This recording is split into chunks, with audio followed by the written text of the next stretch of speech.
मैं आफिया। मैं हमेशा से एक मुर्दा लाश नहीं थी। मेरी भी जिंदगी थी, खुशियों से भरी। लेकिन 2 साल पहले मुझे हैवानियत के साथ मार दिया गया। मैंने किसी का क्या बिगाड़ा था? मेरी क्या गलती थी? मेरे साथ ही ऐसा क्यों हुआ? आप ही बताइए, क्या मुझे कभी इंसाफ नहीं मिलेगा? नमस्कार, मैं सोनाली कुलकर्णी क्राइम पेट्रोल सतर्क की श्रृंखला में आपका स्वागत करती हूँ। कई बार मीडिया का दबाव केस सॉल्व करने में अहम भूमिका निभाता है। जब कोई केस अखबार की सुर्खियां बनता है, टीवी पर उसे लेकर डिबेट होती है, तो स्वाभाविक रूप से जनता भी उस केस से जुड़ती है, जिससे पुलिस और प्रशासन पर उस केस को सॉल्व करने का दबाव बढ़ता है। आफिया का केस भी अखबार और न्यूज चैनल पर काफी उछला। यही नहीं, इलेक्शन के दौरान चुनावी मुद्दा भी बना। पर अफसोस कि इंसाफ के बजाय आफिया की अम्मी नज़मा को सिर्फ खोखले वादे और झूठी उम्मीदें ही मिली। मानो आफिया की केस फाइल नेताओं के लिए वोट बटोरने का एक जरिया बनके रह गई। आइए जानते हैं क्या थी आफिया की कहानी।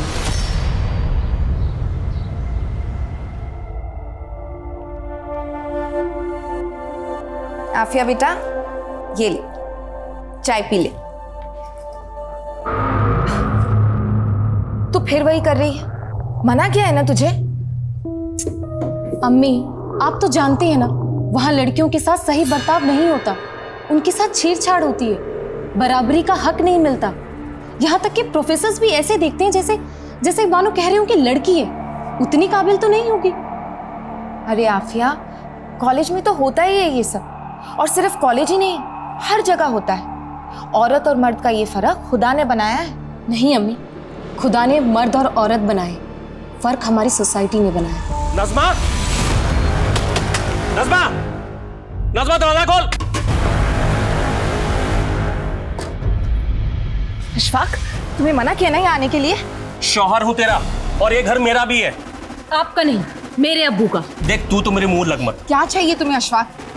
अरे अपनी बीवी चाहिए। चलो तुम दोनों मेरे साथ। मैंने रजिया को मना लिया है, तुम दोनों अब मेरे साथ मेरे घर पे ही रहोगी। चलो। तुम्हारी दूसरी बीवी और बच्चों के साथ? क्यों? ताकि मेरे पीछे से तुम मेरे इस घर को बेच सको? देखो अशफाक, मैंने कभी तुम्हें अपना शौहर माना ही नहीं है। अरे तेरे मानने से क्या होता है? निकाह हुआ है हमारा। मैं इस निकाह को भी नहीं मानती। चलना पड़ेगा तेरे को मेरे साथ। चल चल चल। छोड़ो मुझे। हाथ छोड़िए मेरी अम्मी का, वरना मैं पुलिस कंप्लेन कर दूंगी। तो तू अब मुझे पुलिस की धमकी देगी? अगर तू मेरे सगी भाई की बेटी ना होती ना, तो कब का काट के दबना चुका होता तुझे। तुम लोग चाहे मानो या ना मानो, लेकिन दुनिया मानती है कि मैं तेरा शौहर हूं और इस आफिया का सौतेला बाप। और 3 बेटियां हैं मेरी, और मैं नहीं चाहता हूं इस आफिया के चाल चलन की वजह से उनके निकाह में दिक्कत आए। संभाल के रख अपनी बेटी को, और इसको कोई हॉस्टल भेजने की जरूरत नहीं है।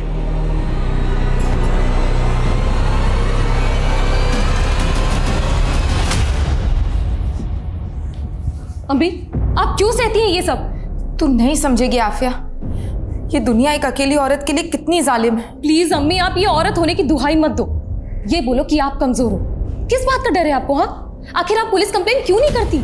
शरीफ घर की औरतें पुलिस कोर्ट कचहरी के चक्कर में नहीं पड़ती बेटा।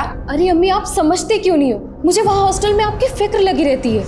अरे मुझे कुछ नहीं होगा, तू बस अपना ख्याल रख, और थोड़ा हंस दे। अब चल, पैकिंग करनी है ना, चल जल्दी।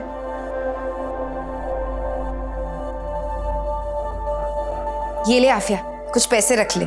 अम्मी, मैं मैनेज कर लूंगी। एंड आई नो यहाँ पर फैक्ट्री में आपको ज्यादा जरूरत पड़ेगी, और वैसे भी मैं वहाँ ट्यूशन पढ़ाती हूँ ना, उसके पैसे आने वाले, टेंशन मत लो। बहुत सयानी हो गई है तू, लेकिन मैं भी तेरी अम्मी हूँ, चुपचाप रख ले। और आफिया, ये देखना जरा, ये डॉक्टर है, बहुत पैसे कमाता है। अम्मी, आप तो चाहती थी ना कि मेरा निकाह ना हो अभी। आप चाहती थी कि मैं पढ़ाई करूं। तेरी इस अम्मी ने बहुत गलतियां की हैं, और मैं नहीं चाहती इन गलतियों का असर तेरी जिंदगी पर पड़े।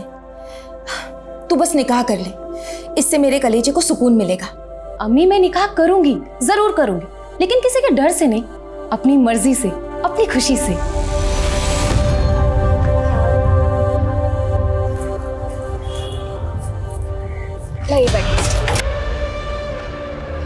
अच्छा अम्मी, आप जाइए।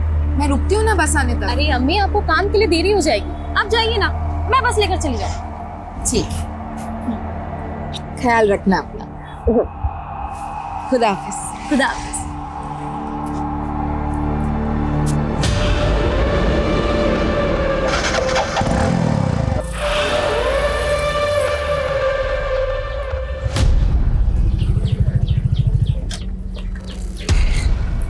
आफिया, क्या बिना मिले ही जा रही हो? नहीं, ऐसी कोई बात नहीं है। जा रही है वो आफिया अपने हॉस्टल। पता है ना क्या करना है।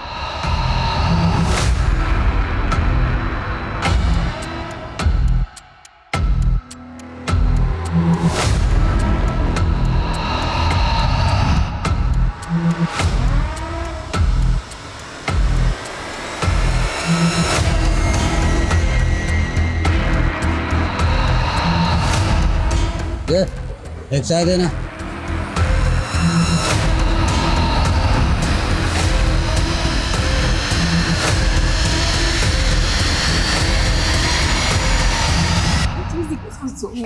हे गाइस, हाय, हमारी झांसी की रानी आ गई। यार तूने पोस्टर इतने कमाल के बनाया ना कि उन्हें देख के मजा ही आ गया, सीरियसली। पता है शगुन, पूरी रात लगी मुझे इन पोस्टर्स को बनाने में। अम्मी तक को टाइम नहीं दे पाई। तो तूने अपनी पूरी छुट्टी इस नुक्कड़ नाटक पे वेस्ट कर दी? और नहीं तो क्या। कमाल है तू भी। वो तो मैं हूँ। अच्छा लिसन, अभी मैं चली फ्रेशन अप होने, तुम लोग अपने गॉसिप कंटिन्यू करो। हाँ तुम्हें जरूरत भी है, जाओ। चल चल।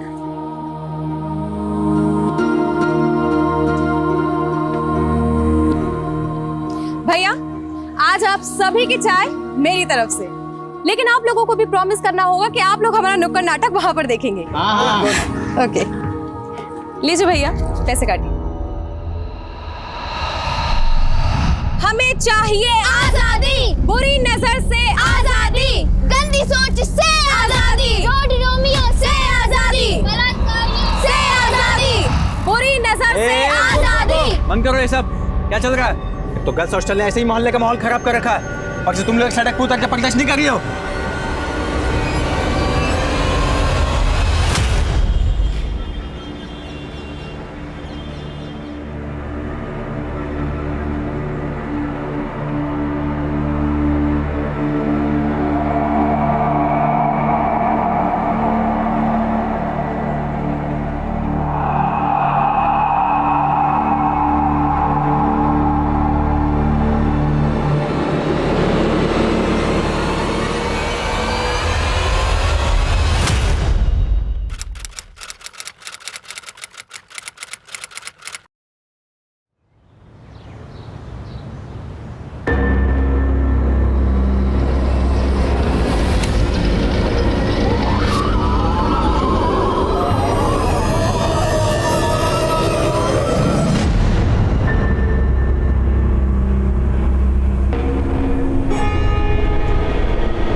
जय सर, आप यहाँ।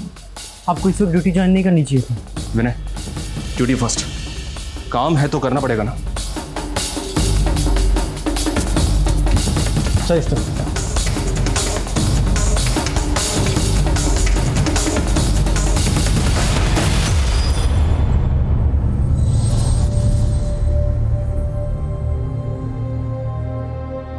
इतनी वहशियत, इतना गुस्सा, इस तरह से कौन मार सकता है इसे? नाम क्या इसका?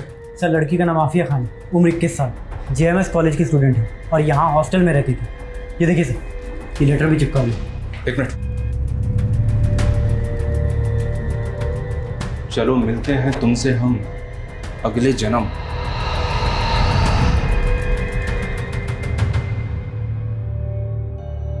दिलकश जवानी।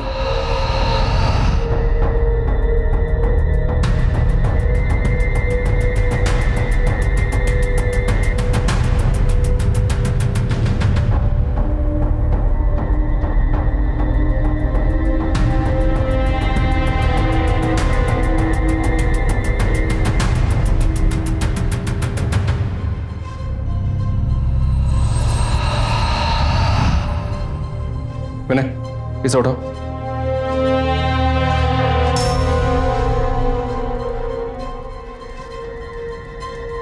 लड़की को इसी बेड पे मारा होगा और फिर कमरे से घसीट कर बाथरूम तक ले गए होंगे। और शायद उसका रेप भी किया होगा। बाथरूम के शीशे पे वो नोट और लड़की के हाथ पे लेकर दिलकश जवानी। किसी जिल्टेड लवर का मामला लगता है। सर कॉलेज की छुट्टियां चल रही थी, इसीलिए सभी लड़कियां अपने अपने घर गई हुई थी। आफिया और 4-5 लड़कियां और अभी परसों ही अपने घर से हॉस्टल लौटी सर। ये रही सर। अच्छा, आफिया के रूम में 2 बेड्स और हैं। उसकी रूममेट्स कौन है? सर मैं और तनु, लेकिन तनु अभी तक घर से वापस नहीं आई है सर। आफिया को इतनी हैवानियत से, इतनी बेरहमी से किसी ने मार दिया और आपको कुछ पता ही नहीं चला? एक्चुअली कल रात को मैं अपने कमरे में नहीं थी।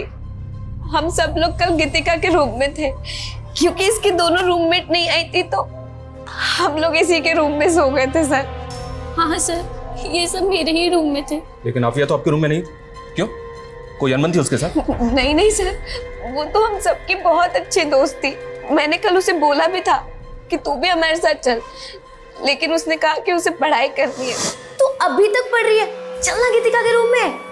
अरे मोहतरमा जी, ऑलरेडी घर पे कितना टाइम वेस्ट हो गया। अगर अभी पढ़ाई नहीं की ना तो मैं पक्का फेल हो जाऊंगी। तू जा, चलना प्लीज। जा मेरी माँ। अच्छा ठीक है, बाय। आफिया की लाश को सबसे पहले किसने देखा था? सर मैंने ही देखा था। सुबह मैं अपने कमरे में आ रही थी तो मैंने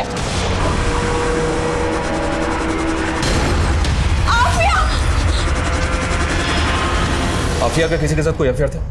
कोई ब्रेकअप हुआ था उसका? नहीं नहीं सर, जहाँ तक मैं आफिया को जानती हूँ ऐसा कोई भी नहीं था। हो सकता है कोई ऐसा हो जो उसे पसंद करता हो, कोई जिल्टेड लवर टाइप। नहीं सर, ऐसा कोई भी नहीं था। लेकिन सर, इस हॉस्टल के बाहर के लड़कों से आफिया की कुछ प्रॉब्लम चल रही थी और कल भी कुछ हुआ था। हाँ सर, कल दोपहर को हम सब बाहर नुक्कड़ नाटक कर रहे थे, तभी आफिया की वहाँ कुछ लड़कों से लड़ाई हो गई थी। और ये क्या आजादी आजादी का नारा लगा रखा है? और कितनी आजादी चाहिए तुम्हें? आजाद तो मैं हूँ, लेकिन अब मुझे पूरी औरत जाति की आजादी चाहिए। हमें इज्जत चाहिए, बराबरी का हक चाहिए और हमें हमारे तरीके से जीने का अधिकार चाहिए। लेकिन ये बहुत बड़ी बात है, तुम जैसे लोगों को समझ में नहीं आई। चलो गर्ल्स। सुना, कहाँ जा रही? अभी मेरी बात खत्म नहीं हुई है। आइंदा किसी भी लड़की को उसकी मर्जी के बगैर हाथ मत लगाना। मुझे थप्पड़ मारा तूने? तेरी तो भाई छोड़ मुझे। छोड़ूंगा नहीं तुझे, सबके सामने नंगा करके रखूंगा। छोड़ूंगा नहीं तुझे मैं। गलती मेरी ही है सर।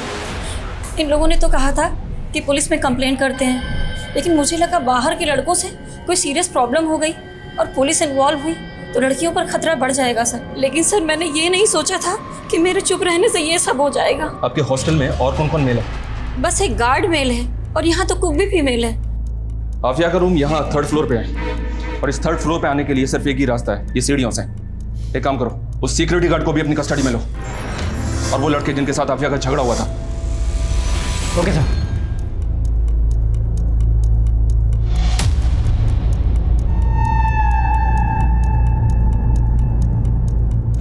विनय, ये देखो, यहाँ पे खून के धब्बे हैं। हमें ऊपर कॉरिडोर में कहीं भी किलर्स के फुटप्रिंट नहीं मिले, ना ही सीढ़ियों पे, लेकिन यहाँ पे एक काम करो, यहाँ के प्रिंट लो और लड़की की बॉडी को पोस्टमार्टम के लिए भेजो। Okay sir.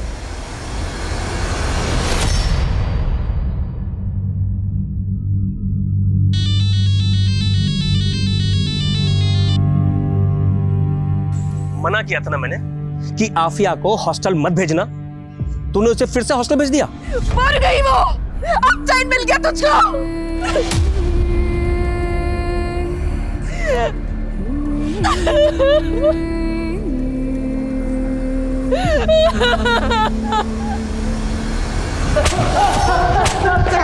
कुछ नहीं किया सर मैंने।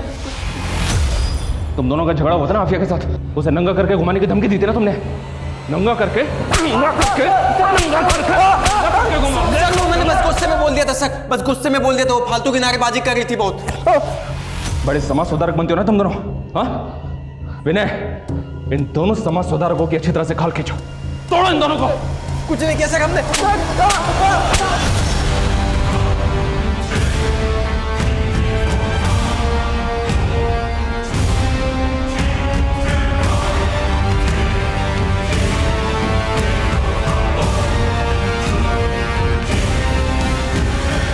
सर हमने गार्ड और उन लड़कों की हैंडराइटिंग को नोट पर लिखी हैंडराइटिंग से मैच किया है। सर मैच नहीं हो रही है और आफिया की पोस्टमार्टम रिपोर्ट भी आ गई है सर। सर पर गहरी चोट लगने की वजह से उसकी मौत हुई थी। और रेप? सर रेप तो कंफर्म नहीं हुआ, बॉडी पर कोई डीएनए तो नहीं मिला, लेकिन सर नोचने के निशान है।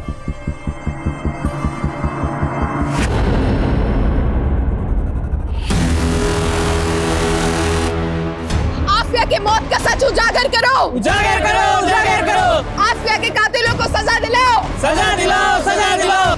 पुलिस प्रशासन की मर्जी नहीं चलेगी, नहीं चलेगी, नहीं चलेगी। पुलिस प्रशासन, हाय हाय, पुलिस प्रशासन, हाय हाय। आफिया का केस वक्त वक्त पर चर्चा में आता रहा, लेकिन सिर्फ अल्पसंख्यक को लुभाने के लिए एक चुनावी मुद्दा बनकर।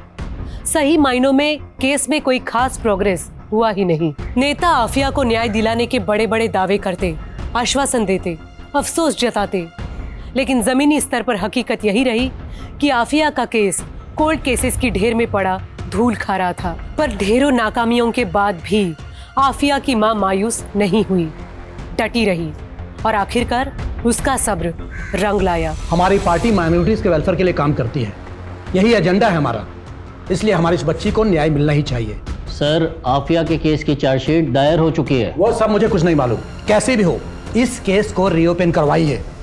मैं तो कहता हूं कि इस केस को आप क्राइम ब्रांच को सौंप दीजिए।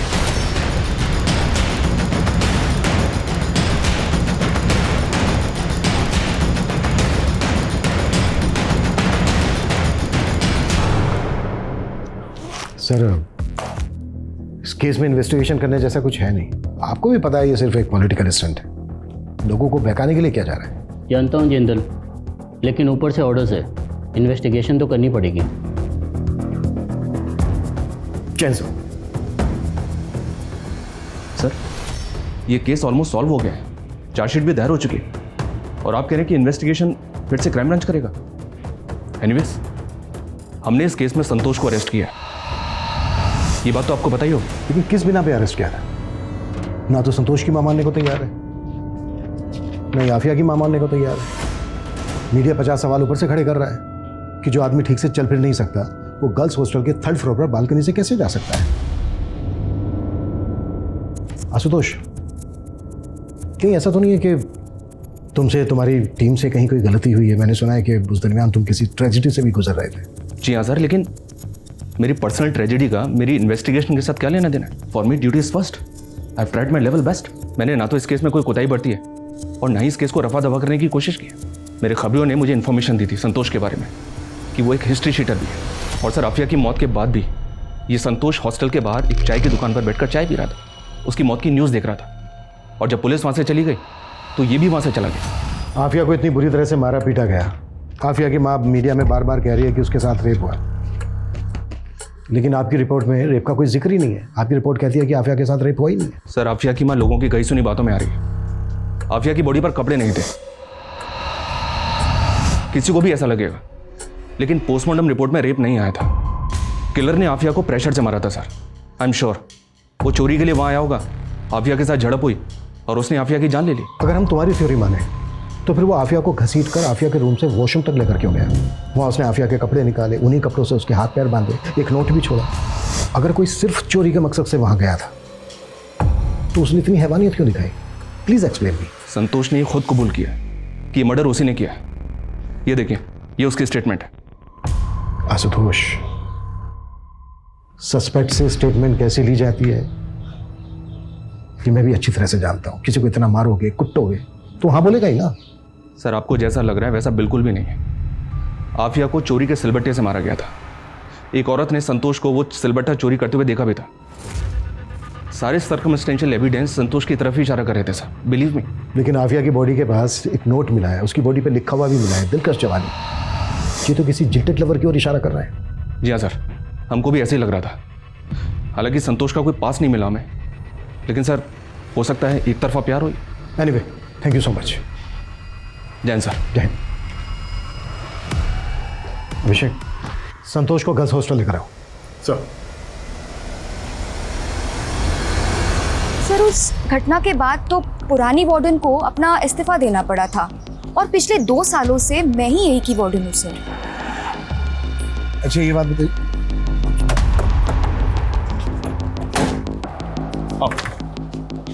सर, ये संतोष है। साहब, मैंने कुछ नहीं किया है साहब। तू स्टेटमेंट दे चुका है अपना पहले ही। साहब, उन लोगों ने बहुत मारा था साहब। सच बोल रहा हूँ साहब, मैंने कुछ नहीं किया। ठीक है, रोना बंद करो। इधर आ।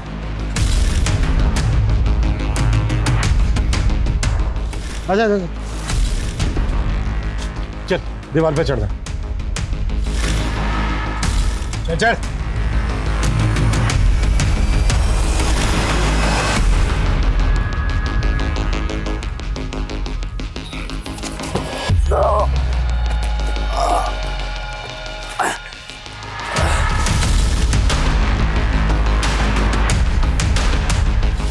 संतोष, इस बोरी को घसीटते हुए वॉशरूम तक लेकर जाए।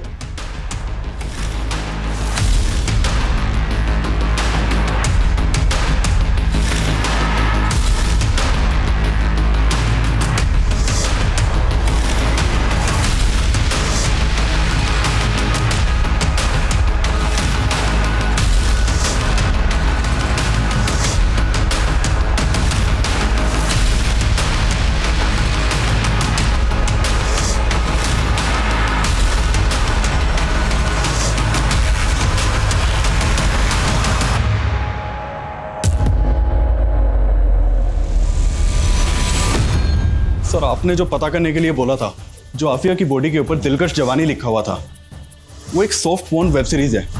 और सर, ये संतोष को लेके आपको क्या लगता है? देखते हैं।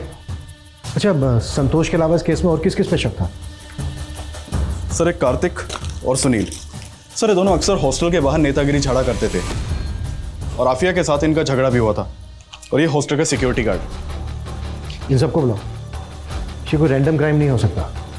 जिस किसी ने भी ये किया है वो आफिया पे नजर रखता होगा, उसको फॉलो करता होगा, उसने पूरी रेकी की होगी, तभी उसको पता चला होगा कि सारी लड़कियां एक ही कमरे में। इस केस से जितने लोग भी जुड़े सबको बुलाओ। सर 2 साल पुरानी बात के लिए आपने मुझे यहाँ क्यों बुलाया? मेरे हस्बैंड और मेरे इन-लॉज को ये सब बिल्कुल नहीं पसंद। 2 साल पहले तुम्हारी रूममेट की जान गई। हमें पता चला है कि वो तुम्हारी बहुत अच्छी दोस्त भी थी। आई एम श्योर तुम भी यही चाहती होगी कि तुम्हारी दोस्त को इंसाफ मिले। हम बस तुमसे ये जानना चाहते हैं कि उस दिन किस किस वक्त पर क्या क्या हुआ था। मैं आपको एग्जैक्ट टाइम तो नहीं बता सकती, लेकिन उस दिन क्या क्या हुआ मैं वो बता सकती हूँ। एक दिन पहले ही आफिया नागपुर से पुणे आई थी। सर, हम लोग अगले दिन कॉलेज गए। हॉस्टल के बाहर हम लोगों ने नुक्कड़ नाटक किया। वहाँ हमारा 2 लड़कों से झगड़ा हो गया था, जो हम पहले ही बता चुके हैं। सर, हम उसी रात गीतिका के रूम में चले गए थे पार्टी करने के लिए। हमारी आँख लग गई और हम वहीं सो गए। सुबह जब हमारी आँख खुली, हम वॉशरूम की तरफ गए तो हमने देखा कि आफिया की लाश वहाँ थी। इससे ज़्यादा हम और कुछ नहीं जानते सर। सर, क्या बताऊं क्या हुआ था। 2 साल बीत चुके हैं इस बात को, और सच कहूं तो मुझे भी कुछ अच्छे से याद नहीं। तुम लोगों ने किसी तरह की कोई आवाज़ सुनी थी उस दिन? नहीं सर, एक्चुअली उस दिन हॉस्टल के आसपास कोई फंक्शन था तो बहुत शोर था, इसलिए कुछ सुनाई नहीं दिया।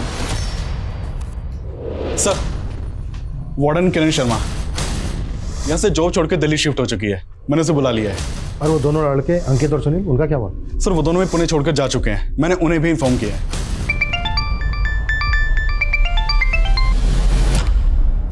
तुम्हारी वजह से मैं पंगे में फंसी हूँ। अब क्या चाहिए? क्यों फोन किया है?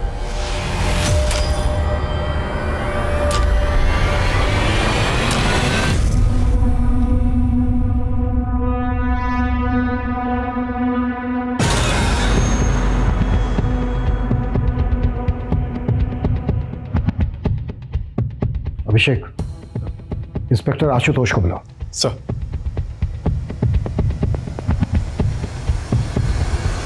क्राइम स्पॉट या हॉस्टल के कॉरिडोर में कहीं पर भी फुटप्रिंट नहीं मिले। Right sir. लेकिन स्टेयर्स के पास मिले। इतना तो साफ है कि किलर के जूतों पर आफिया का खून लगा हुआ था। उस हिसाब से तो कॉरिडोर में भी मिलने चाहिए थे। जी हाँ सर, हमको भी ऐसे ही लगा था। फिर हमने सोचा कि शायद किलर ने वहां से निकलने से पहले पहुंचते होंगे। अपने शूज पर ये ब्लड लगाओ।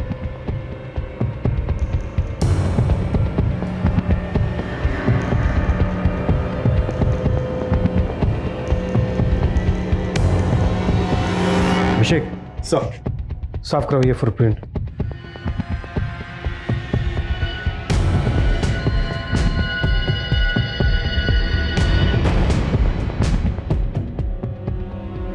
किलर ने अगर खुद अपने फुटप्रिंट साफ किए होते तो हल्के से रह जाते। जैसे कि देखो ये रह गए। किलर के पास इतना टाइम तो होगा नहीं कि वो अच्छे से साफ कर सके। इसका मतलब यह है कि किलर के जाने के बाद किसी और ने उसके फुटप्रिंट साफ किए। आई एम श्योर इस केस में कम से कम 2 लोग इन्वॉल्व हैं, शायद एक बाहर वाला और एक अंदर वाला। अभिषेक, अपनी टीम के कुछ लोगों को बोलो कि हॉस्टल के बाहर अंडर कवर होकर रहें। हॉस्टल में क्या क्या होता है पूरी जानकारी इकट्ठा करें, और इस केस से जुड़े सभी लोगों के कॉल रिकॉर्ड्स, लोकेशंस और बाकी की डिटेल्स चाहिए मुझे। Right sir.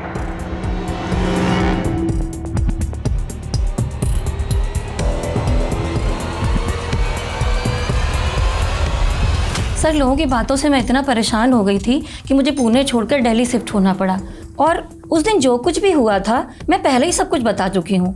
इसके अलावा मुझे कुछ भी नहीं पता। सर उस वक्त अक्ल नहीं थी, इसलिए नेता वेता के चक्कर में लगे रहते थे। लेकिन अब बात समझ में आ गई कि जब घर में पैसे और नौकरी की बात होती है, कोई नेता हाथ थामने नहीं आता।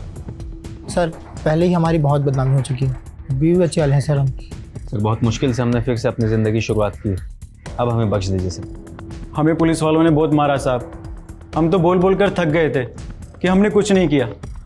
वो तो माता रानी का शुक्र है कि आप लोगों ने उस राक्षस को पकड़ लिया, वरना तो हमें सूली पर चढ़ा देते। गरीब की सुनता ही कौन है। सर कोई छोटा सा भी ऐसा क्लू नहीं मिल रहा है जिससे हम ये जान पाए कि इसमें किसी और की इन्वॉल्वमेंट है, पर हम कोशिश कर रहे हैं sir. I will keep you update sir. Abhishek sir, call records की क्या अपडेट है? सर ये उन सबके ही मोबाइल रिकॉर्ड्स हैं सर, बाकी सब तो क्लीन है।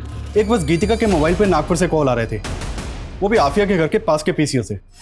इससे क्या साबित होता है? हो सकता है उसकी कोई जान पहचान वाला हो सकता है सर, लेकिन गौर करने वाली बात यह है कि गीतिका को 2 साल पहले तक ये कॉल्स आ रहे थे और आफिया के मर्डर के बाद से गीतिका को ये फ़ोन कॉल आना बंद हो गए।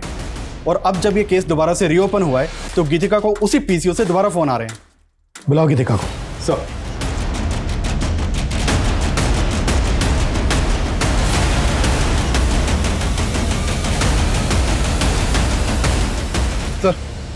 सर कुछ तो गड़बड़ लग रही है। सर गीतिका को बुलाने के लिए एक टीम उसके रेंटेड घर पे भेजी थी, तो नेबर से पता चला कि वो तो घर छोड़ के जा चुकी है। तो आपका शक सही था कि हो ना हो इस केस में 2 लोग शामिल हो सकते हैं और कहीं ना कहीं ये दूसरी शख्स गीतिका ही हो सकती है। ये भी तो हो सकता है ये केस रेप केस हो ही नहीं, इसमें दुश्मनी का एंगल हो, किसने दुश्मनी निकाली हो आफिया के साथ। पुलिस को गुमराह करने के लिए क्राइम सीन को इस तरह से सजाया गया कि जिल्टेड लवर और रेप एंड मर्डर का केस हो। अभिषेक पता करो कि गीतिका इस वक्त कहाँ पर है और नागपुर से गीतिका को फोन कौन कर रहा था। आफिया की माँ से भी पूछताछ करो, शायद वहाँ से कुछ पता चले। सर गीतिका? नहीं, मैंने गीतिका को कभी फोन नहीं किया, मैं तो उसे अच्छे से जानती भी नहीं हूँ। देखिए कॉल्स तो आपके एरिया से आते थे, उसका कोई दोस्त या कोई जानने वाला? मैं किसी को नहीं जानती। ठीक है।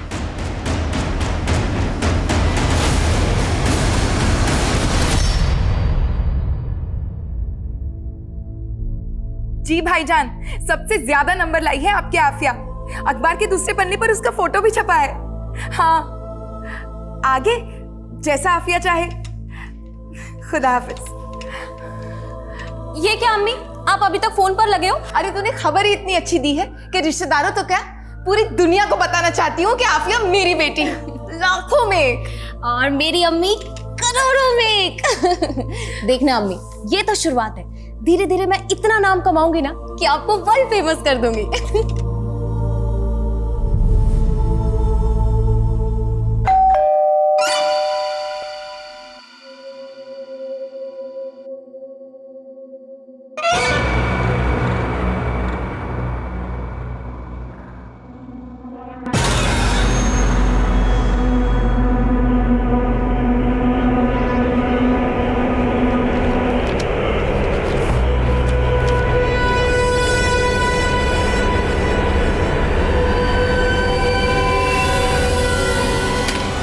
लिखा है कि बेटे सिद्धार्थ ने मेरी बच्ची को मारा है। अब समझ आया, अपने संतोष जैसे आदमी को केस में फंसाया ताकि केस को रफा दफा कर सके।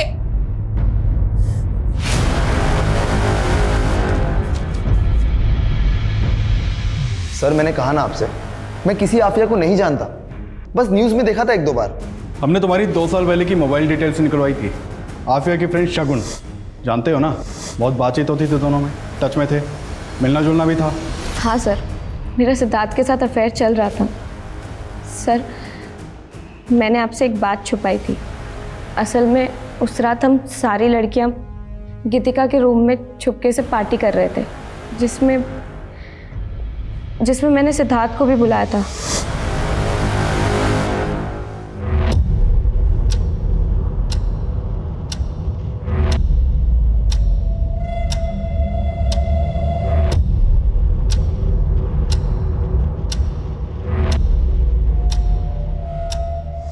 हाँ सर, मैं वहाँ पर गया था, लेकिन 1 घंटे में वापस आ गया।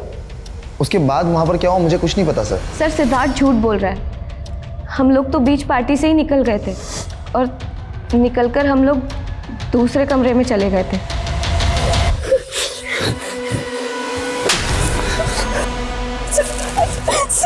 बस सिद्धार्थ, अब मुझसे ये दर्द बर्दाश्त नहीं होता। फिर से तंग आ गई तू। हाँ? मर जाके तो। सर जानवर था वो जानवर, उसे तो प्यार का मतलब ही नहीं पता था, इसीलिए मैंने उससे ब्रेकअप कर लिया। सर सिद्धार्थ वहां से गुस्से में निकला था और मैं रोते रोते उसी कमरे में सो गई। सर मैंने अगले दिन देखा तो आफिया की मौत हो चुकी थी। सर मैं दावे से कह रही हूँ आफिया को सिद्धार्थ नहीं मारा है। वजह? सिद्धार्थ आफिया को क्यों मारेगा? लड़कियों के शरीर के साथ खिलवाड़ करना शौक है उसका। हाँ लेकिन आफिया के साथ तो रेप हुआ ही नहीं। सर आफिया के साथ रेप हुआ था, उसे देख के साफ साफ पता चल रहा था कि उसका रेप हुआ था, लेकिन सर पुलिस वालों ने ये बात दबा दी थी। उस वक्त सब लोग यही बात कर रहे थे। बहुत प्रेशर बढ़ रहा है जिंदल, जो करना है जल्दी करो। सर अपने खबरियों को बोलो कि वो सिद्धार्थ पे नजर रखें और साथ ही शगुन पे भी। सर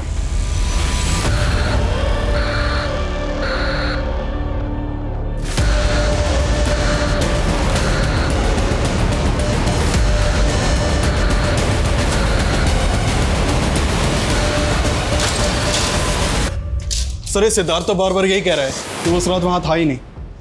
नेता का बेटा है, इतनी आसानी से थोड़ी ना टूटेगा। नजर रखो इस पर। इस केस में बार बार यही बात उठ रही है कि रेप हुआ था, रेप नहीं हुआ था, रेप हुआ था, रेप नहीं हुआ था। एक काम करो, जिस डॉक्टर ने पोस्टमार्टम किया था उससे मिलो।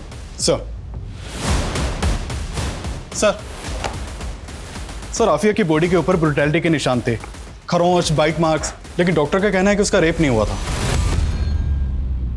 अभिषेक, आफिया के स्केलेटन की दोबारा से जांच करवाओ, हो सकता है वहां से कुछ मिल जाए। कोर्ट उसके घर वालों से परमिशन लो। Yes sir.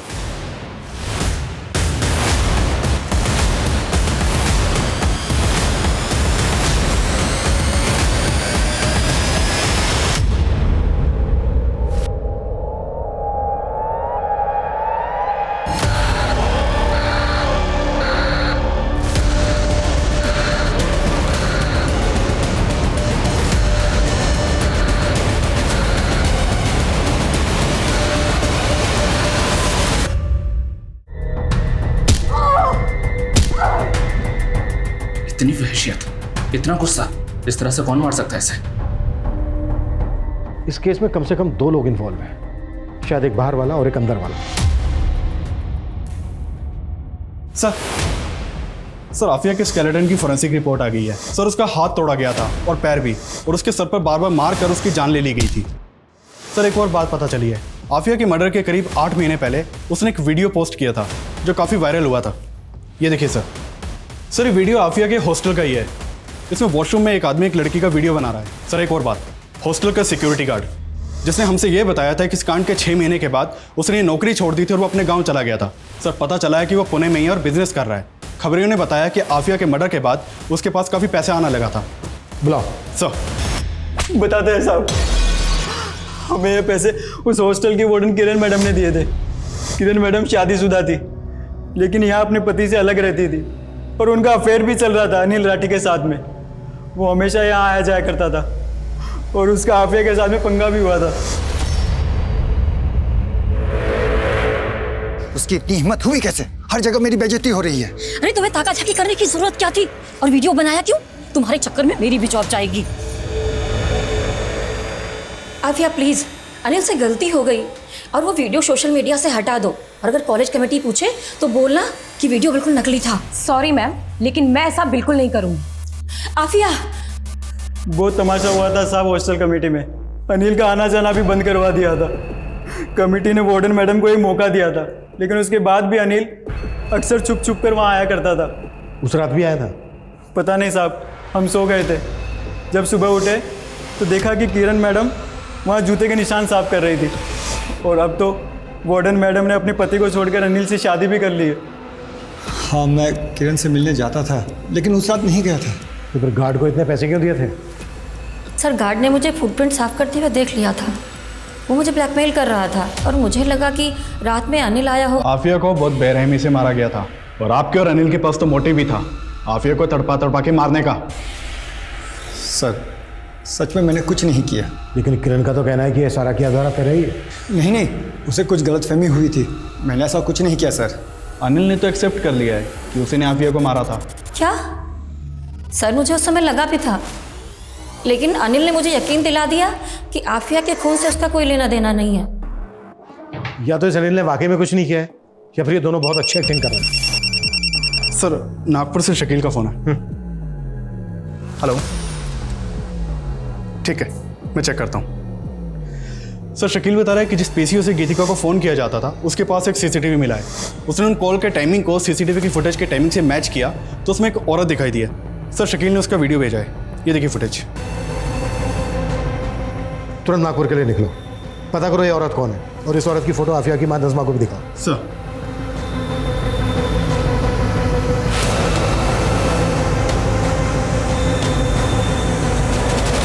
हाँ सर, मैंने फ़ोन किया था गीतिका को और बोला था कि उस आफिया पर नज़र रखे, क्योंकि आफिया का मेरे शौहर के साथ अफेयर चल रहा था।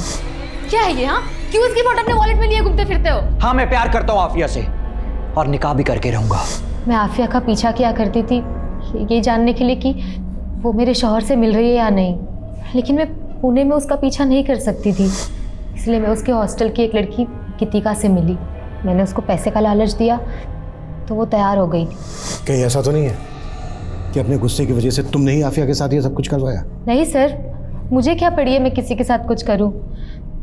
ऐसी लड़कियों को ऊपर वाला खुद ही सजा देता है और उसका तो पूरा खानदान ही ऐसा है। मतलब? सर उसके अम्मी को उसके अब्बू ने गुस्से में तलाक दे दिया था, फिर वापस है बीवी के पास रोते हुए। अपने शौहर से वापस निकाह करने के लिए उसको पहले अपने देवर अशफाक से निकाह करना पड़ा, ताकि अशफाक नज़मा को तलाक दे और नज़मा फिर से अपने शौहर के साथ निकाह कर सके। जी, लेकिन उससे पहले उनको हार्ट अटैक आ गया और उनकी मौत हो गई। लेकिन उनकी मौत के बाद अशफाक ने नज़मा को तलाक नहीं दिया, उल्टा दोनों माँ बेटी का जीना हराम कर रखा था। अशफाक जानता था कि अगर वो नज़मा को तलाक दे देगा तो इतने बड़े घर की मालकिन वो दोनों माँ बेटी अकेले बन जाएंगी। उन दोनों माँ बेटी की ज़िंदगी खुद तो बर्बाद थी और बेटी मेरे शौहर के साथ चक्कर चला के मेरी ज़िंदगी बर्बाद कर रही थी। तबस्सुम झूठ बोल रही है सर, ये सब बेकार की बातें। मेरी बेटी इकबाल से प्यार करती ही नहीं थी। तुझे मेरी कसम बता क्या कुछ चल रहा है तेरे इकबाल के साथ? अम्मी कम से कम आप तो मेरा यकीन कीजिए, इकबाल भाईजान को मैं सिर्फ अपना भाई मानती हूँ और कुछ भी नहीं। लेकिन ये बात आपने हमसे पहले क्यों नहीं बताई? मैं आपको क्या क्या बताऊं और किस किस के बारे में बताऊं सर? अकेली औरत की तो पूरी दुनिया ही दुश्मन होती है। सर मैं आफिया से बहुत प्यार करता था और वो भी मुझसे प्यार करती थी। आफिया प्यार नहीं करती थी तेरे से। आफिया की मौत में ऐसे ही किसी इंसान का हाथ है जो एक तरफा प्यार करता था उससे। नहीं सर, ये आप क्या कह रहे हैं? मैंने आफिया के साथ ऐसा कुछ भी नहीं किया है। साहब मैं मानता हूँ कि साहब मैं आफिया को पसंद नहीं करता था साहब, लेकिन साहब मैं इतना बड़ा भी जानवर नहीं हूँ कि अपनी सगे भाई की बेटी के साथ ऐसी घिनौनी हरकत करूँ साहब। और मैम ये आपका ऑर्डर। थैंक यू मैम, आपके लिए कुछ और भी है जी।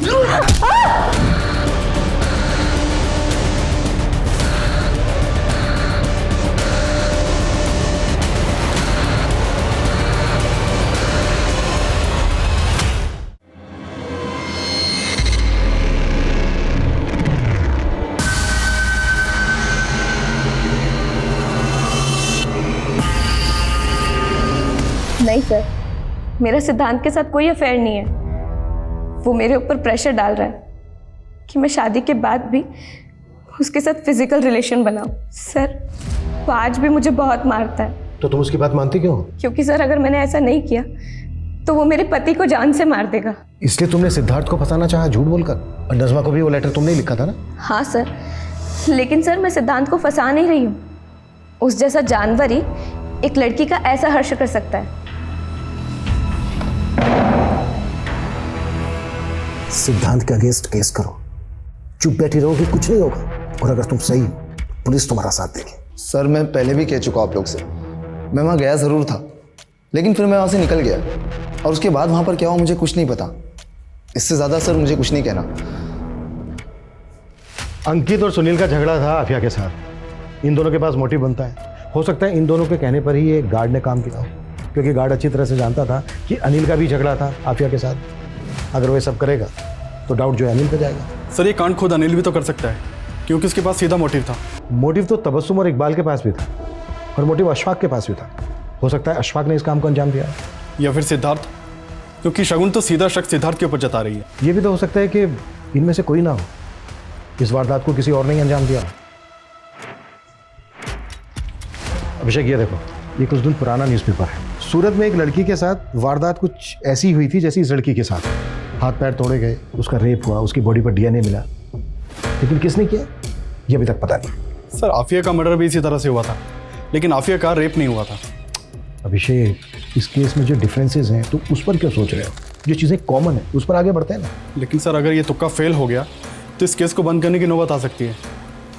इसलिए तो रिस्क लेना भी बनता है। पिछले 5 साल के जितने भी रेप और मर्डर के केसेस हैं जिसमें इस तरह की समानता है, सबका डेटा निकालो।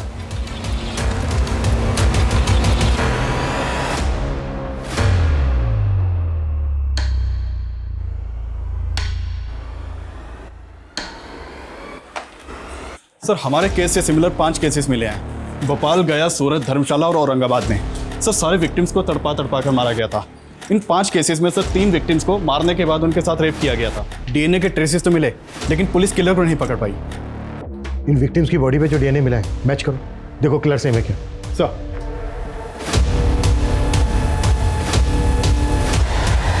बाय मम्मा।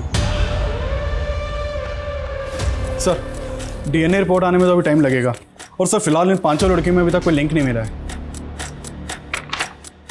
अभिषेक, लिंक है? याद है हॉस्टल की वो लड़की, क्या नाम था उसका? गीतिका। गीतिका ने कहा था कि उस रात हॉस्टल के आसपास कोई फंक्शन चल रहा था। ये देखो, इन सारे केसेस में भी आसपास कोई ना कोई फंक्शन चल रहा था। अभिषेक, पता करो इन सारे फंक्शंस में कोई आदमी कॉमन है क्या? सर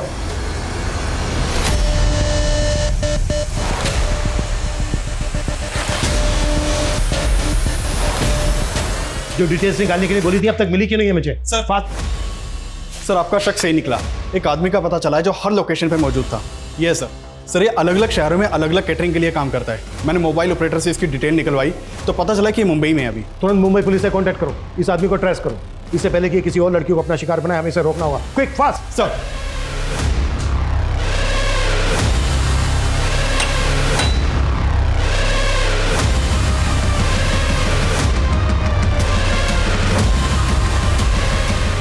मैडम आपका order. Thank you. 1 minute ma'am.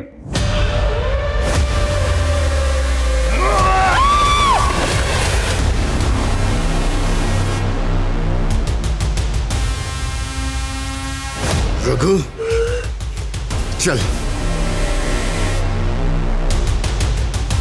देख, शुरू से अब सच बताना शुरू कर। हमें दूसरे केसेस में भी डीएनए सैंपल मिले, इसलिए छुपाने से कोई फायदा नहीं है। छुपाना? छुपाना कौन चाहता है सर? पहले पकड़ लेते, पहले बता देता। हाँ, मैंने उन सारी लड़कियों का खून करके उनके साथ बलात्कार किया। हेलो मैम, आपके लिए ऑर्डर। Thank you. वो क्या है ना कि खून देखकर मुझे बड़ा मजा आता है। उसी से मैं वो क्या कहते हैं, एक्साइटेड होता।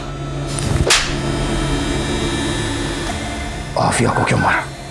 उसके ऊपर तो मेरी बहुत पहले से नजर थी, पसंद आ गई थी वो मुझे, तो सोचा मिल के आता हूं।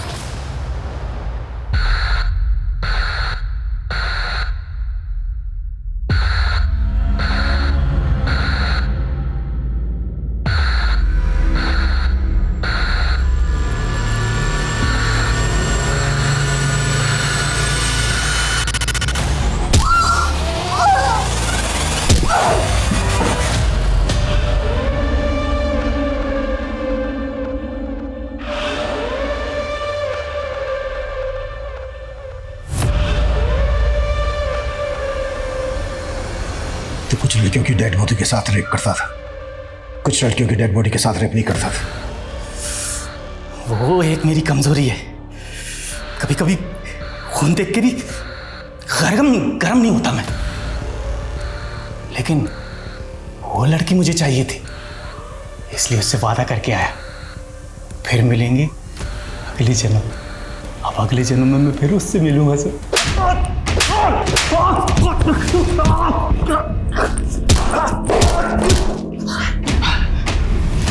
ये तेरा आखिरी जन्म है। इस वक्त रघु न्याय की हिरासत में है। पुलिस जल्द ही उसके खिलाफ कोर्ट में चार्जशीट फाइल करेगी।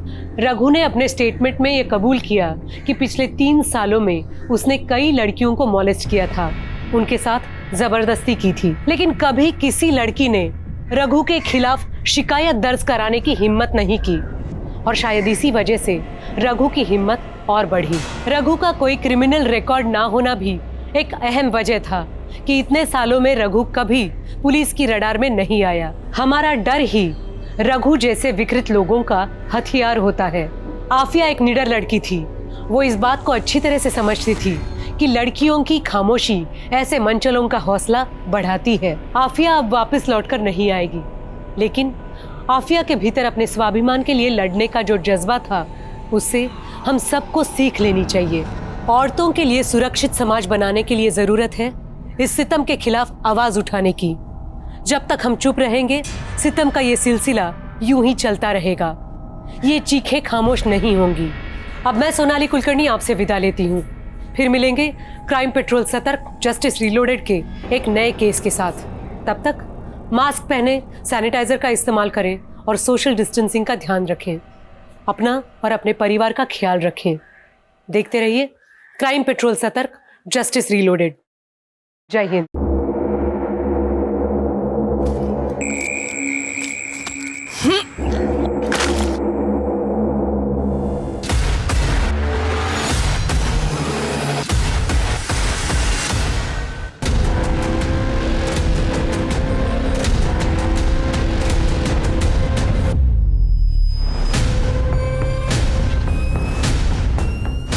हा पाचोळा साफ करा सर.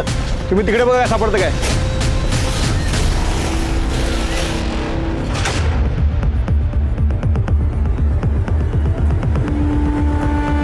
बड़ी बाहर निकालो जल्दी.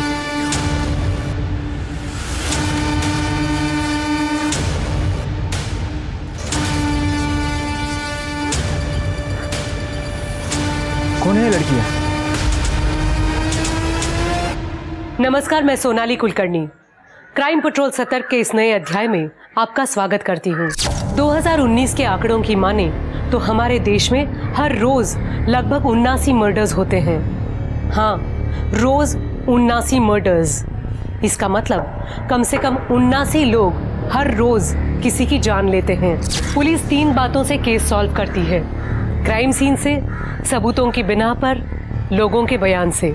पर कई बार कुछ ऐसे केसेस पुलिस के सामने आते हैं जिसमें ना एविडेंस, ना क्राइम सीन और ना ही कोई गवाह सही होता है। ऐसे केसेस में पुलिस और गुमराह हो जाती है और ये कई कारण से होता है। कई बार मर्डर रिपोर्ट ही देर से होता है, जिससे एक क्राइम सीन मैनिपुलेट हो जाता है। कई बार लोग एक दूसरे को बचाने के लिए गलत बयान दे देते हैं। कई बार क्राइम इतनी चालाकी से किया जाता है कि पुलिस को कोई एविडेंस ही नहीं मिलता। हमारे आज के केस में ये तीनों बातें हुई, इसलिए हमारा आज का केस भी rarest of the rare cases में आता है। राक्षस बन जाता है वो आदमी शराब पीने के बाद भैया। रोज मारता है और आज तो उसने सिया पर भी हाथ उठाया सिर्फ इसलिए कि वो मेरे साथ थी। छोड़िए इसे, क्या कर रहे हो? भैया, भाभी, मैं अब उसके साथ नहीं रह सकती। मैं नहीं जाऊंगी वहां वापस। दीदी, ये तो हर घर में होता है।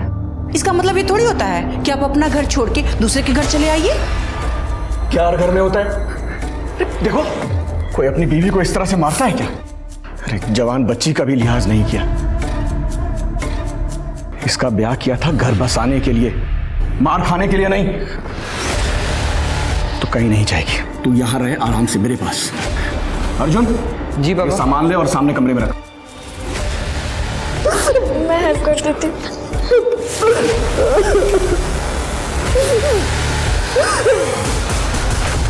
पहले से घर में काम कम था, जो ये 3 लोग और बढ़ गए, अब इनकी भी चाकरी करो। मामी, मैं कुछ हेल्प कर दूं? अब हम लोग हो गए हैं तो आपका भी काम बढ़ गया होगा ना? नहीं बेटा, मैं कर लूंगी। और वैसे भी ननद की लड़की से काम नहीं करवाते। अरे सब्जी बाकी है, थोड़ी सी आलू छील दो ना। मैं करती हूँ, मैं करती हूँ। हाँ,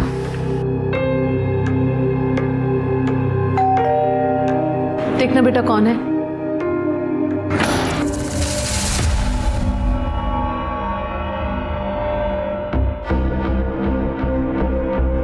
अरे आओ प्रवीण, आओ। नमस्ते अंकल। आज आज आज। अरे मधु, ये प्रवीण है, वो अपने सुभाष तरडे साहब है ना, उन्हीं का बेटा। अच्छा। अरे हमारी जितनी खाद है सारी इन्हीं के पास जाती है। बाद में फोन करता हूँ। बहुत बड़े ठेकेदार है भाई, पूरा सतारा जानता है इनको।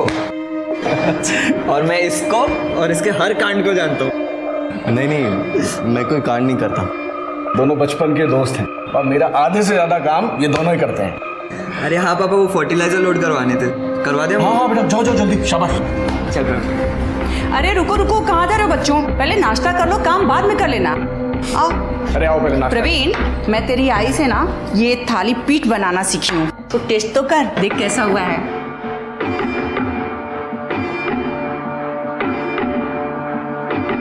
सुनिए, बोरी और एक और कार्टन रखवा दे, मैं हाथ धो के आता हूँ तब तक। ठीक है।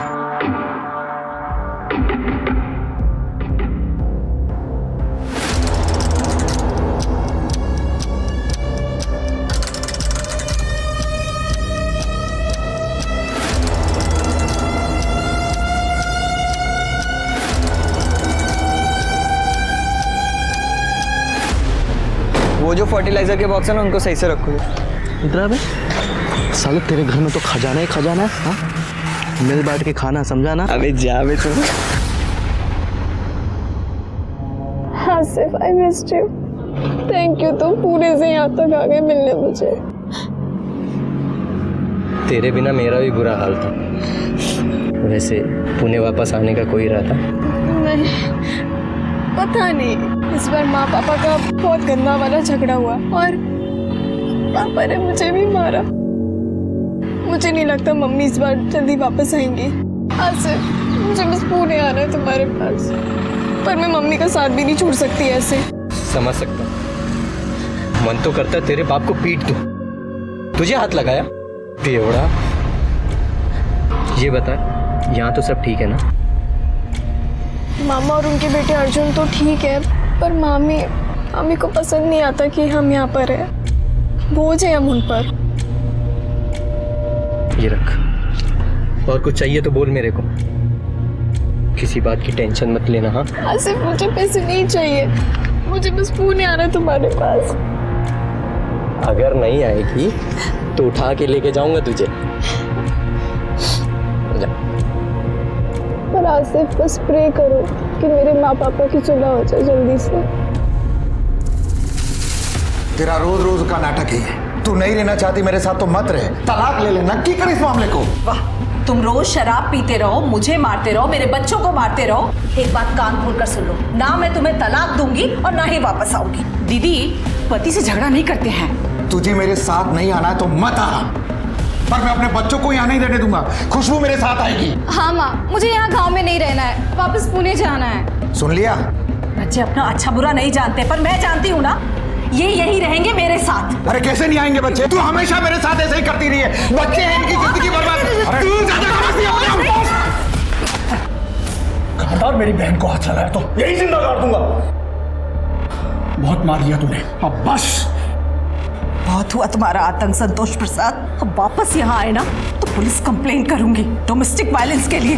तूने मेरे बच्चों को मुझसे अलग किया है, छोड़ूंगा नहीं तुझे, देख लेना। निकल यहाँ से।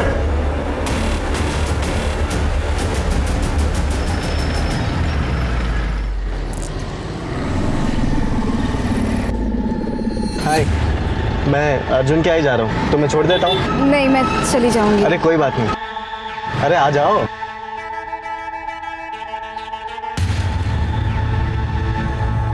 गाड़ी तो तुम्हारी मस्त है। एकदम तुम्हारी तरह।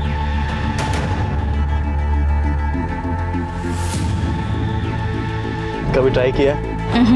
नहीं? करोगी?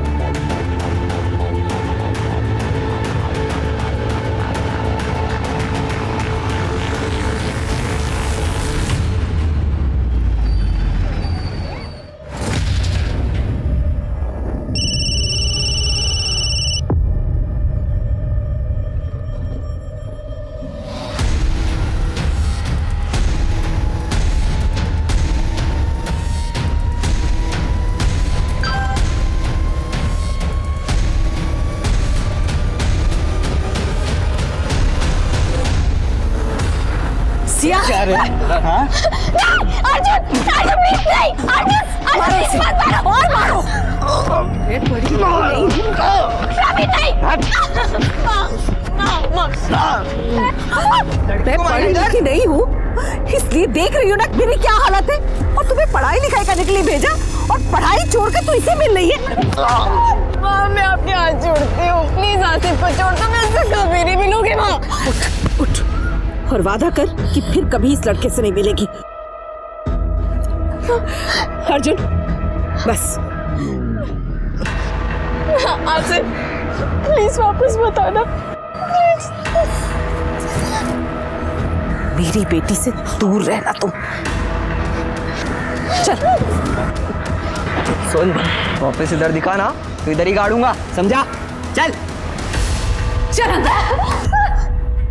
आज के बाद इस घर से अकेली बाहर नहीं निकलोगी समझी तुम। आई एम सॉरी लेकिन मैं और आसिफ एक दूसरे को कॉलेज टाइम से जानते हैं मैं उससे प्यार करती हूँ वो मुझसे प्यार शर्म नहीं आती ऐसी बातें करते हुए। प्यार करने की उम्र है तुम्हारी। हाँ चलो अपने कमरे में जाओ। अर्जुन नजर रखो इस पर। दीदी बच्चों पे बाप का साया होना बहुत जरूरी है। आप तो यहाँ चली आई बच्चों की खुशी किसमें है उनको क्या चाहिए कभी सोचा है आपने।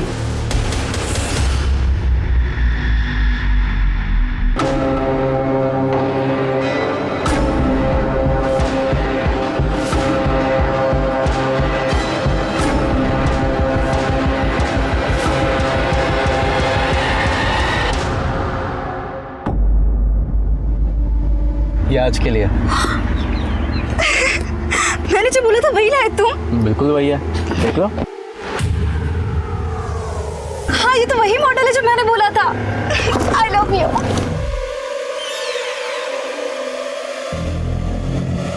अगली बार के लिए क्या मिलेगा? जो तुम बोलो। क्या चाहिए तुम्हें? माँ से छुटकारा। मतलब? अरे यार उनको ना अपने सिवा और कुछ दिखता ही नहीं है। खुद की शादी तो संभली नहीं और दीदी का ब्रेकअप करवा दिया। भगवान जाने वो क्या करेंगे जब उनको हमारे बारे में पता चलेगा।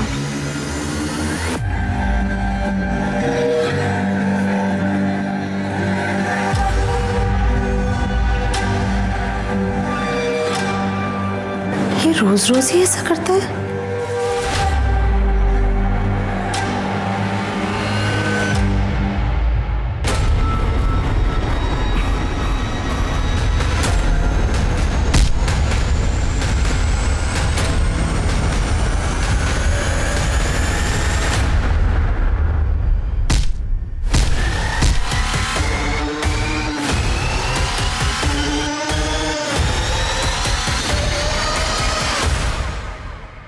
मामा बाद में फोन कर। मामा मैं माँ का कब से फोन ट्राई कर रही हूँ बंद आ रहा है और वो कह रही थी कि पुणे पहुँच के कॉल करेंगी। मधु पुणे गई है? हाँ क्योंकि उन्होंने पापा से बात की थी ना डाइवोर्स की।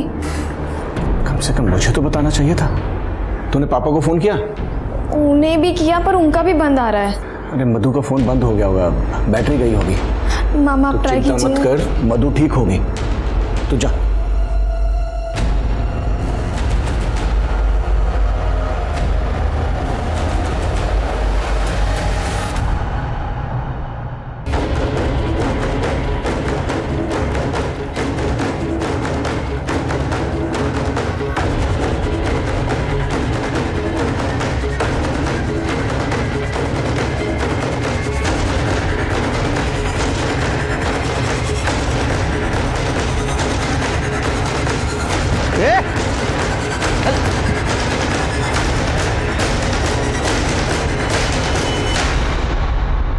लूटपाट का मामला तो नहीं लग रहा है। गहने वगैरह वैसे ही हैं और पर्स भी मिला है। इसमें भी सब चीज़ें वैसे ही हैं। ये आधार कार्ड भी मिला है सर। मधुमती प्रसाद आइडेंटिटी तो मिल गई। फोन वोन मिला? नहीं सर फ़ोन वगैरह तो नहीं मिला है और एरिया भी काफ़ी सुनसान है। कोई सीसीटीवी भी नहीं है। आसपास कहीं ना कहीं सीसीटीवी होगा शिरके।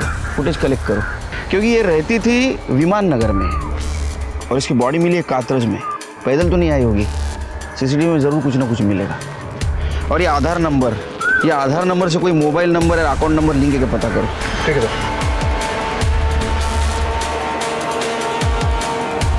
सर। सर बॉडी पे कोई स्ट्रगल वुंड्स नहीं है। सिर पर ही चोट है बस। किसी भारी चीज से वार किया गया है। ब्लड क्लॉटिंग झाले शिरके, इसका मतलब मर्डर आज नहीं कल या परसों हुआ है। ये क्या है शिरके? ये तो ब्लड नहीं लगता है। एम्बुलेंस बुला सर, और बॉडी को पोस्टमार्टम के लिए भेज दो।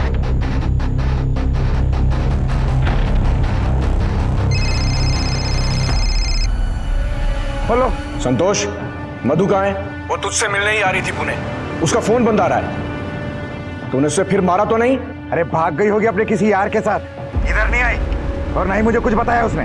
देख संतोष, नाटक मत कर, बता मधु कहाँ है? रख फोन। संतोष सब ये ऐसे नहीं मानेगा, पुलिस के पास जाना पड़ेगा। ये तुम्हारी बीवी है? हाँ साहब, पर ये पिछले 5 महीने से सतारा में है अपने भाई के घर में, और मुझे याद नहीं कि आखिरी बार मैं इससे कब मिला था। मर्डर करने के बाद लोगों को वैसे भी कुछ याद नहीं रहता। मर्डर? साहब मैंने नहीं मारा अपनी बीवी को, मैं 2 महीने से उससे मिला भी नहीं, मैं क्यों मारूंगा उसे? क्योंकि तेरे को उसको मारने की आदत थी। हमने आस पड़ोस में पता किया है तो किस तरह से बीवी को और बेटियों को मारता था। वैसे संतोष तो अच्छा आदमी है, लेकिन जब दारू पीता है ना, अपनी बीवी को बिना बात मारता है। अरे उस दिन तो उसने अपनी बेटी सिया को भी मारा, तब से मधु दोनों बच्चों को लेके गई है तो वापस आई नहीं। साहब माना कि मैं गलत था, पर पिछले 5 महीने से वो अपने भाई के घर है सतारा में, और मैं खुद गैरेज में रह रहा हूँ 2 महीने से साहब, और वहाँ उसका किसी से अफेयर भी हो गया है। मेरी बेटी ने खुद मुझे बताया। तो तेरे पास तो सबसे बड़ा मोटिव है उसको मर्डर करने का। मैंने नहीं मारा उसको उसके यार नहीं मारा होगा साहब। अच्छा, तो उसका बॉयफ्रेंड सातारा से पुनः उसको मारने के लिए आएगा? हाँ शिरके, इसके आला भाई चेक करो और पता करो मर्डर के दिन कहाँ था ये। मैंने नहीं मारा। अरे ये सब के सब मुसीबत है रे। पहले बेटी का चक्कर चल रहा था, फिर माँ गायब हो गई, और इन दोनों की जिम्मेदारी मेरे सिर पे छोड़ गई। अब करते बैठो इनकी चाकरी, नरक हो गई है जिंदगी एकदम से। अच्छा रखती हूँ फोन, चल बाय। दीदी, माँ कहीं तरुण के साथ तो नहीं, वो हमें ऐसे छोड़ के नहीं जाएंगी। सर संतोष झूठ बोल रहा है, मैंने उसका फ़ोन चेक किया था। सर मधु ने 2 दिन पहले फ़ोन किया था, और सर उनकी काफ़ी लंबी बात हुई थी। लेकिन ये संतोष मानने के लिए तैयार ही नहीं है सर, कन्फेस ही नहीं कर रहा है। फिर के सातारा जाने की तैयारी करो, वहाँ जाके मधु के भाई से बात करते, वो बता सकता है कि मधु और संतोष में से क्या बात हुई थी कि मधु का मर्डर हो गया।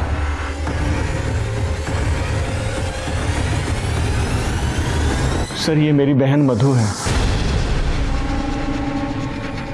सर, कल सुबह पूना गई थी और कल से इसका फोन बंद आ रहा है सर बहुत डर लग रहा है सर।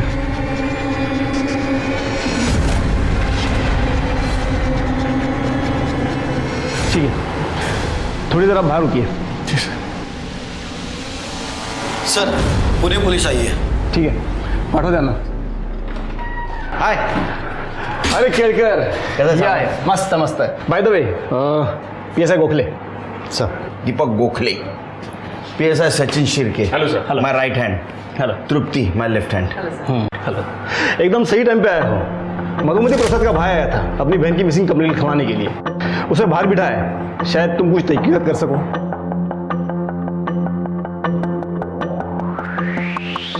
मिस्टर अशोक, ये इंस्पेक्टर केळकर, पुणे पोलीस, आगे की तहकीकात यही करेंगे।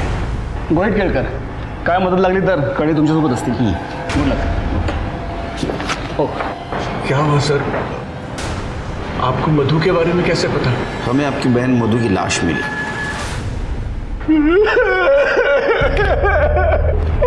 संभालिए अपने आप। ये पक्का संतोष ने इसे मारा है। ये उसी के पास गई थी तलाक के बारे में बात करने। आप नहीं है उसके साथ? सर हर भाई की तरह मैं भी चाहता था सर कि तलाक ना हो, उसके साथ खुश रहे, 2 बच्चे थे सर उनके। इस बात पर हमारा झगड़ा भी होता था। मैं भी संतोष से नाराज था, लेकिन मैं चाहता था वो सुधर जाए और ये सब खुश रहे। मैंने पता भी किया था कि संतोष की शराब की लत छूट सकती है, उसका इलाज है। मैं उससे बात करने ही वाला था। काश मैंने उसे तलाक लेने दिया होता, काश मैं उसके साथ चला गया होता। हमें आपकी फैमिली से बात करनी होगी।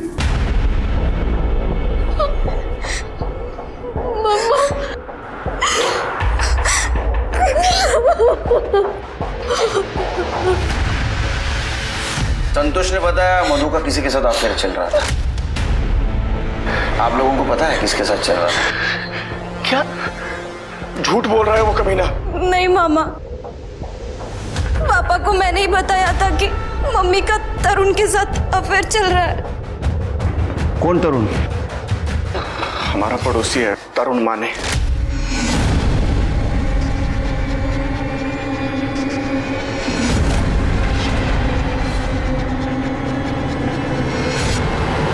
खुशबू, तुमने मुझे पहले क्यों नहीं बताया? वो क्योंकि माँ ने मना किया था। आपसे 12 साल छोटा है वो। तो क्या हुआ? वो प्यार करता है मुझसे। और पापा, उनका क्या? सिया, तुम जानती हो कि वहां जाकर भी कुछ बदलने वाला नहीं है। तुम्हारे पापा कभी नहीं सुधरेंगे और सपना भाभी भी यहाँ ज्यादा दिन रहने नहीं देंगी हम लोगों को। तरुण इंजीनियर है, जॉब है उसका। मैंने उससे कहा है कि वो मुझे भी कुछ काम दिला देगा, हम अलग रह सकते हैं, फिर से सब कुछ ठीक हो सकता है। देखो माँ, अगर आपको सही लगता है तो मैं आपके साथ हूँ। मैं बस इतना कह सकती हूँ।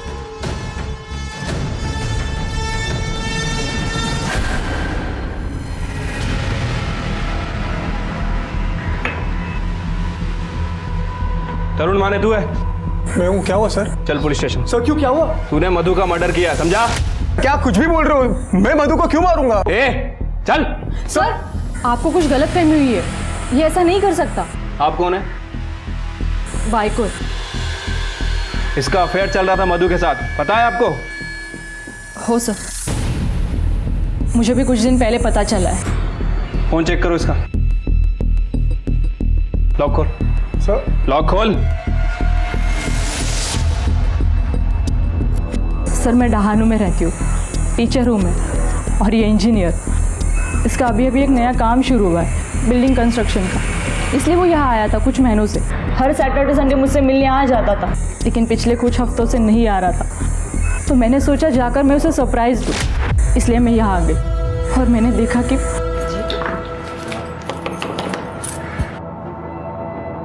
जी, तुम कौन हो और यहाँ क्या कर रही हो? आप बताइए, आप कौन है और किससे मिलना है आपको? तरुण का है। तरुण? तुम शादीशुदा हो और ये बात तुमने हे भगवान, कितने बड़े कमीने हो और मैं कितनी बड़ी बेवकूफ। ती सती सावित्री बन मत तू, तेरी भी तो शादी हो चुकी है। डिवोर्स कहाँ पी लिया तूने अब तक? चल निकल यहां से। अरे निकलो।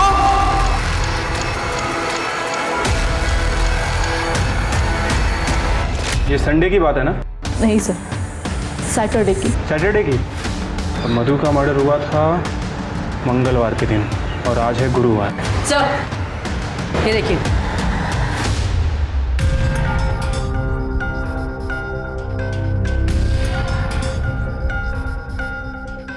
सर हमने तरुण का फोन चेक किया सर। मधु से ब्रेकअप के बाद भी ये दोनों एक दूसरे के कांटेक्ट में थे सर। पुणे जाने वाले थे, एक मैसेज में ये बात भी है। जरूर इसी ने कुछ किया होगा। एक काम करो, सिग्नल का सीसीटीवी फुटेज कलेक्ट करो, कुछ ना कुछ जरूर मिलेगा। ठीक है सर। कर दे, उठाओ इसे। चल। अरे सर, मैंने किया क्या है सर?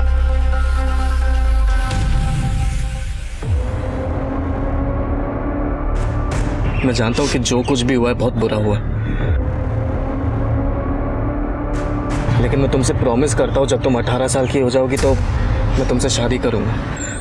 लेकिन प्लीज पुलिस को कुछ भी मत बताना, प्लीज। नहीं बताऊंगी। I love you.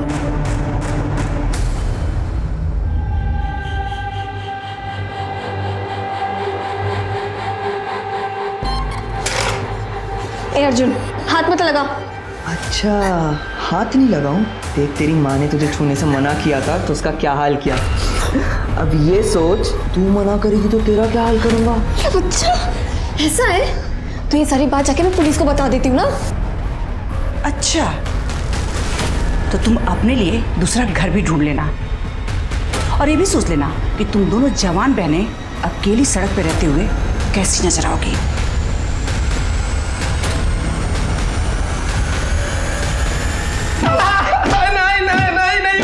ए, चिल्ला मत, खड़े रह, चल। सर मैंने नहीं मारा है। खड़े, चलो बरा। साहब मैंने नहीं मारा है मधु को। मैं क्यों मारूंगा उसको? हम दोनों के झगड़े के बाद हम दोनों की सुलह हो गई थी। मैंने उसको बोला था कि मैं उसको सपोर्ट करूंगा।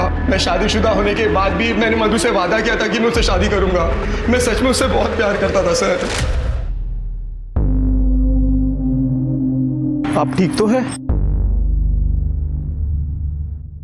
सॉरी, वो मैं कभी कभी यहाँ अकेलेपन के लिए आ जाती हूँ। आई एम सॉरी, मैं चलती हूँ। नहीं, रुकिए रुकिए। तो चलिए साथ में अकेलापन बांटते हैं। मेरी तबीयत खराब थी इसलिए मैं ऑफिस से जल्दी आया। चाय पियेंगी आप? प्लीज, मैं बहुत अच्छी चाय बनाता हूँ। I insist please. Thank you so much. एक चाय। Come on please, I insist.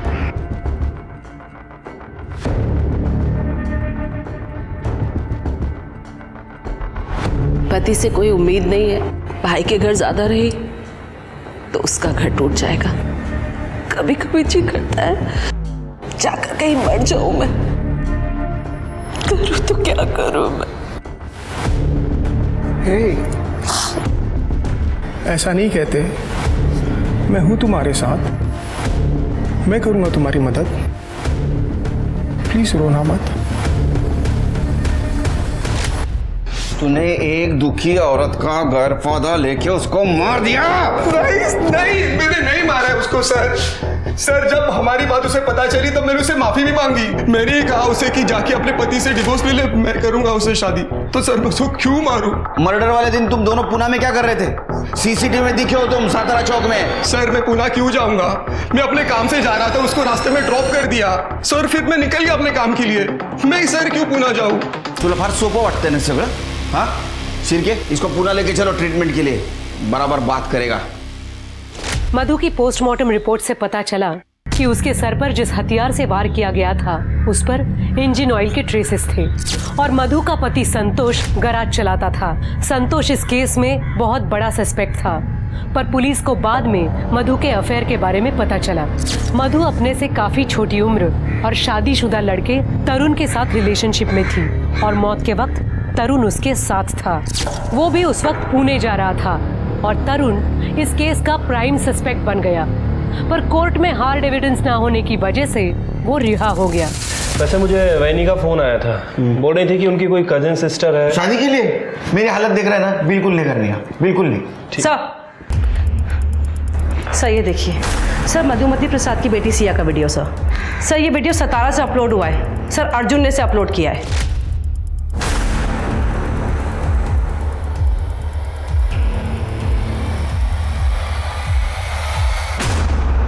पापा मैंने कुछ नहीं किया। पापा मेरी बात करो, सच्ची बोल रहा हूं पापा। ये सब करते शर्म नहीं आई तुझे? मैंने कुछ नहीं किया। बात करो सर, इसी ने मेरी माँ को मारा है। नहीं सर मैंने ऐसा कुछ नहीं किया सर, ये झूठ बोल रही है सर। तू झूठ बोल रहा है सर मेरी माँ ने इसे वीडियो देखते हुए पकड़ लिया था।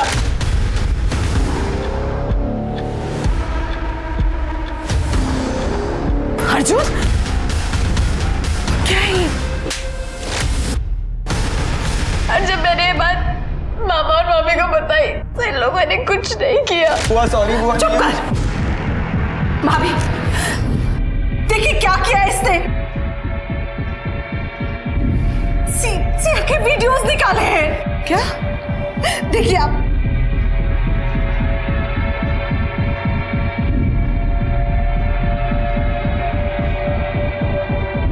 दीदी लीजिए, डिलीट कर दी। अभी इसने सिया के नहाती। क्या हो रहा है? क्यों शोर मचा रखा है? भैया इसने वीडियोस निकाले सिया के बाथरूम में। दीदी मेरे अर्जुन के खिलाफ जहर क्यों उगल रही हैं? कहाँ है वीडियोस में? अभी मैंने आपको वीडियोस दिखाए। हाँ झूठ बोल रही दीदी, मैं झूठ बोल रही हूँ। सर अर्जुन मुझे धमकी देता रहता था और इसका वो दोस्त प्रवीण भी, क्योंकि इनका मेरी माँ के साथ झगड़ा हुआ था। खुशबू, ये क्या कर रही थी तुम? वो प्रवीण, दूर रहो खुशबू से, ये सिर्फ 16 साल की है। अरे तो मैं कौन सा जबरदस्ती कर रहा हूँ उसके साथ? ये भी तो अपनी मर्जी से ही कर रही है ना। बच्ची है ये, सही क्या है गलत क्या है पता नहीं है इसे। देखो दूर रहो खुशबू से, वरना मैं पुलिस के पास जाऊंगी। ओ बुआ, इतना क्या चिढ़ रही हो? तुम्हारी दोनों बेटी का दूध की धुली है। अर्जुन, और तुमको पुलिस के पास जाना है ना, तो जाओ, हम देख लेंगे। अर्जुन, तुम मर्डर वाले दिन कहाँ थे? सर मैं घर पे ही था। और प्रवीण? प्रवीण मेरे साथ था, उसने कुछ नहीं किया। ऐसे पारिवारिक मामलों के केसेस में कौन सच बोल रहा है कौन झूठ कुछ पता ही नहीं चलता। इनके स्टेटमेंट के ऊपर कैसा भरोसा रखे शरीर के? ये काम करो, इन सबके CDR और एलिबाई चेक करो। तरुण के रिहा होने के बाद पुलिस ने बहुत कोशिश की उसके खिलाफ सबूत ढूंढने की और बाकी सस्पेक्ट्स को भी खंगाला गया, पर उनके हाथ कोई पुख्ता सबूत नहीं लगे। संतोष हो या तरुण या मधु के मायके वाले, सबकी एलिबाई थी। अक्सर पारिवारिक मामलों में पुलिस के सामने यही अड़चन आती है कि कौन किसको बचाने के लिए झूठ बोल रहा है, समझ में नहीं आता और उन्हें असली मुजरिम तक पहुंचने में काफी मुश्किल हो जाती है। इस तरह केसेस ठंडे पड़ जाते हैं। मधु का केस भी अब कोल्ड केस बनकर रह गया था, पर 3 महीनों बाद कुछ ऐसा हुआ कि पुलिस को ये केस दोबारा खोलना पड़ा।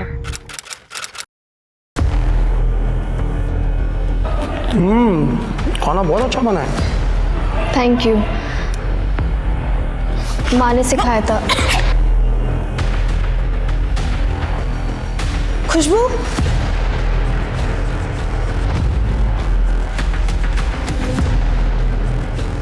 खुशबू, सिया हुआ नहीं तुम लोगों का अब तक? हाँ। फटाफट कर, चल खुशबू।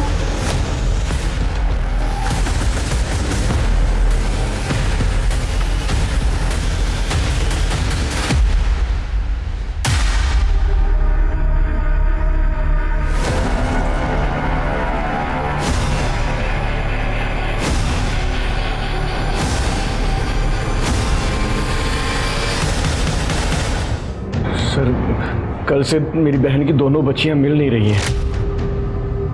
पता नहीं कहाँ चली गई। कब से? सर कल से दिख नहीं रही हैं सर। तुम्हारे घर पर रहती थी ना, तुम्हें नहीं पता? नहीं सर, अर्जुन की जो रिमांड हुई थी तो सपना ने उन दोनों को घर से निकाल दिया था। बाप शराबी है, वो उन्हें लेने आया नहीं, तरुण उन्हें अपने घर ले गया। मुझे भी लगता था कि पड़ोस में है, जब दिल करे मैं उनसे मिल लिया करूंगा, लेकिन कल से वो नहीं मिली सर। मैं अपनी बहन को पहले ही खो चुका हूं सर। प्लीज इन बच्चियों को ढूंढ लीजिए सर। उन दोनों लड़कियों की फोटोज और सारी डिटेल्स दे दो हमें।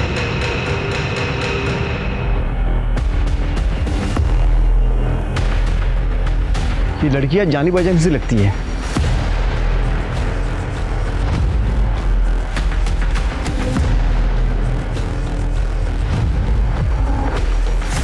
हाँ बोला सावन। केलकर, वो मधुमती प्रसाद का केस याद है? हाँ, उनकी दोनों बेटी की लाशी मिली है। क्या?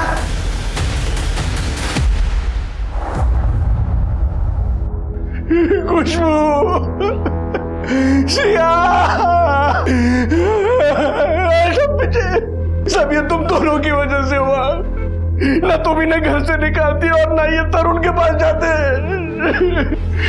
पहले उसने मेरी बहन को मारा और दोनों बच्चियों को। सर, आपको उसके खिलाफ कोई एविडेंस नहीं मिला, इसलिए वो खुला घूमता रहा। देखो, उस कातिल ने दोनों बच्चियों को मार दिया सर। अशोक जी, इस बार तरुण बच के नहीं जाएगा। मुझे इन दोनों लड़कियों की PM रिपोर्ट जल्द से जल्द चाहिए और पता करो मधु और इन दोनों लड़कियों के मर्डर में कुछ कॉमन मिलता है क्या। और वो प्रवीण और अर्जुन, उसके ऊपर नजर रखो। मधु के साथ पंगा था ना उसका ये लड़कियों को लेकर, तो हो सकता है माँ के मरने के बाद लड़कियां उसके खिलाफ जाना चाहती हो। तरुण का फोटो सर्कुलेट किया, सारे CCTV फुटेज कलेक्ट करो, आसपास पता करो। ये तरुण मिलना बहुत ज़रूरी है। और तरुण की वाइफ, उसको तुरंत बुलाओ। अगर मधु का केस सॉल्व किया होता तो उसकी दोनों बेटियां जिंदा होती।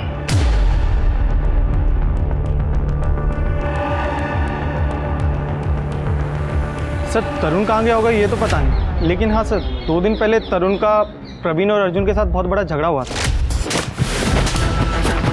बाप नहीं है उनका, समझा? तो तुम लोग तो करना चाहोगे उसके साथ तो करने दूंगा क्या? ए, बाप बनने की कोशिश मत कर अब। सादा किया ना, समझ ले तू। चल।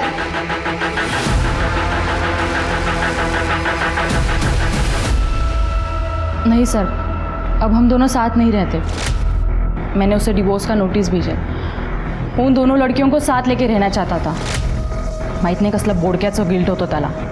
आपको क्या लगता है आपके पति मधु और दोनों बेटियों को मार सकते हैं?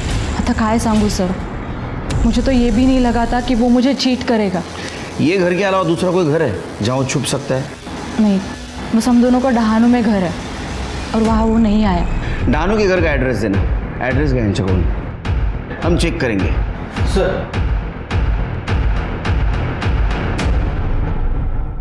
हमने कुछ नहीं किया। नहीं क्या सर, सच्ची चुप बैठ, सीधा खड़ा रहा। तुम्हारे पड़ोसियों को सपना गिरा था तुम्हारा तरुण के साथ झगड़ा हो रहा है? सर खुशबू मेरी गर्लफ्रेंड थी और तरुण ने खुशबू को मारा था, इसलिए मैं उससे झगड़ा करने गया था। वो वापस यहाँ पर आना नहीं चाहिए। तेरे को पहले भी बोला था उसको मिलना मत। इसके बाद है ना, ये सब मैं देखने नहीं वाला। वहाँ पे नहीं, यहाँ पे रहना तुझे। और सर वो सिया का बॉयफ्रेंड आसिफ, वो रोज तरुण के पीछे से सिया से मिलने आता था। बुआ ने तो उन लोगों का ब्रेकअप भी कराया था और मैंने भी सिया को समझाया था कि मत मिल उससे, पर ना वो मानती थी और ना तरुण रोकता था उसे। और सर वो आसिफ ना सर, वो भी पुणे का ही है। सर वो खुशबू पे भी लाइन मारता था मुझे चिढ़ाने के लिए, क्योंकि मैंने उसे पीटा था इसलिए। सर पता नहीं तरुण और आसिफ में इतनी क्या जमती थी। हम तो बस इतना चाहते थे कि वो सतारा ना आए। ये आसिफ पूना का है ना, वो भी तो मार सकता है मधु को। उसको लेके आओ। सर मैंने पता किया तरुण के ऑफिस में, संतोष गया था वहाँ पर। सर उन दोनों में काफ़ी लड़ाई हुई थी। सर संतोष ने तरुण को बोला था कि तू मेरी बच्चियों के साथ ठीक नहीं कर रहा है। संतोष को लेके आओ। सर पहले लड़की का एमएमएस बनाते हो, बाद में उसका वीडियो वायरल करते हो और उसके बारे में चिंता दिखा रहे हो। करने समाचार क्या इनका?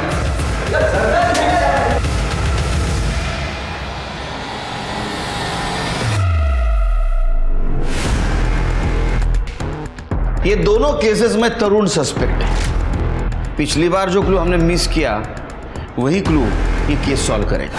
Right sir. सर सिया और खुशबू की पीएम रिपोर्ट आ गई। सर दोनों लड़कियों की रिपोर्ट के हिसाब से उन्हें 19 अप्रैल 7:30 से 9:30 के बीच में मारा गया था। बॉडी पे कहीं भी कोई स्ट्रगल के निशान नहीं है सर। हाँ, लेकिन उनके पेट में पोहे के ट्रेसेस मिला है और पोहे के साथ नींद की दवा दी गई थी। और सर ये जो खुशबू है ये 3 महीने प्रेग्नेंट थी। कहीं ऐसा तो नहीं कि ये बच्चा तरुण का था? तरुण का डीएनए सैंपल है ना हमारे पास, वो मधु के केस का। इस बच्चे के डीएनए से मैच करवा और वो प्रवीण और अर्जुन उनका भी डीएनए सैंपल कलेक्ट करो। ये तरुण को मां ने मिली तो बेटी के साथ।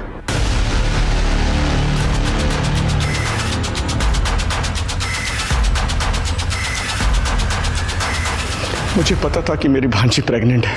संतोष ने बताया था। उनके गायब होने से एक दिन पहले वो आया था मिलने मुझसे। खुशबू प्रेग्नेंट है, उसने खुद फोन करके मुझे बताया। कमाल है, कैसा मामा है तू। तेरे बाजू में रहते हुए ये सब कांड हो गया और तुझे पता भी नहीं चला। बाद में बात करता हूँ। देख यार, हम दोनों को ही पता है कि खुशबू कैसी है, तो फिक्र मत कर, मैं संभालता हूँ बात को। यही बात करने में तरुण के घर गया तो देखा वहां ताला लगा हुआ है। ये बात पहले क्यों नहीं बताई हमें? मैं अपनी भांजी की बदनामी नहीं चाहता था। मुझे लगा आप ये बात सुनकर सीरियसली नहीं लेंगे कि उसका कैरेक्टर। मधु के खून का मामला ठंडा पड़ गया था और मैं नहीं चाहता था कि ये केस भी बंद हो जाए। आपको पता है वो बच्चा किसका था?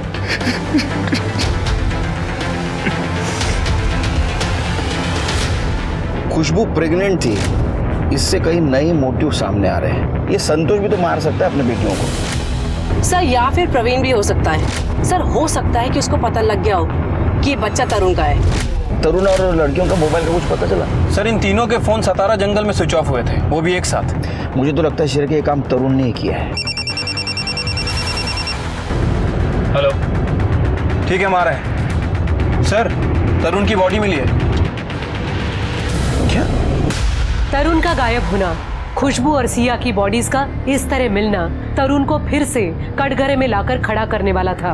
पुलिस कहीं ना कहीं ये सोच रही थी कि अगर उन्होंने तब तरुण को सजा दिलवा दी होती तो आज दोनों लड़कियां जिंदा होती। पर तरुण की बॉडी मिलने के बाद मामला और उलझ गया। अब लग रहा था शायद तरुण ने मधु को नहीं मारा। अगर तरुण ने मधु को नहीं मारा तो किसने मारा? और ऐसा क्या हो गया था इन 3 महीनों में जो कातिल ने इन 3 लोगों की जान ले ली? क्या तरुण और लड़कियां मधु के कातिल तक पहुंच गए थे, इसलिए उन्हें मरना पड़ा, या बात कुछ और ही थी? कॉल आया था कि बॉडी मिली है, बहुत बदबू मार रही थी। देखा तो वो तरुण निकला। शिर की बॉडी पूरी तरह डिकम्पोज हुई है। लगता है उन लड़कियों के साथ साथ इसको भी मारा है। बॉडी के पास कुछ मिला? हाँ, इसका पर्स और कुछ सामान मिला, बाकी कुछ नहीं। ये लड़कियों की बॉडी हमें कोल्हापुर में मिली थी और ये रत्नागिरी रास्ते पर। शिर के तीनों बॉडी ले जाने के लिए किसी गाड़ी का इस्तेमाल हुआ होगा। ट्रैफिक वालों से बात करो, कुछ ना कुछ जरूर मिलेगा। सर संतोष को उठा लिया है। अपने खुद के बेटियों को अपने बीवी के मर्डर में जो सस्पेक्ट है उसके पास रखने में शर्म नहीं आई तेरे को? कैसा बाप है तू? साहब मेरे पास क्या चाह रहा था, सब कुछ दारू में बिक गया। गैरेज में रहता हूँ, फिर बच्चियां वहाँ खुश भी तो थी। और तेरे को देखे नहीं गया हो इसलिए मार दिया उनको? नहीं साहब, मैंने अपनी बच्ची को नहीं मारा। खुशबू तो मेरे साथ रहना चाहती थी, वो परवीन को चाहती थी। 19 तारीख को मैं पूना में था साहब। इसका सीरियल चेक करो, यही रहने दो इसको। सर इसके पास सबसे बड़ा मोटिव है तरुण को मारने का।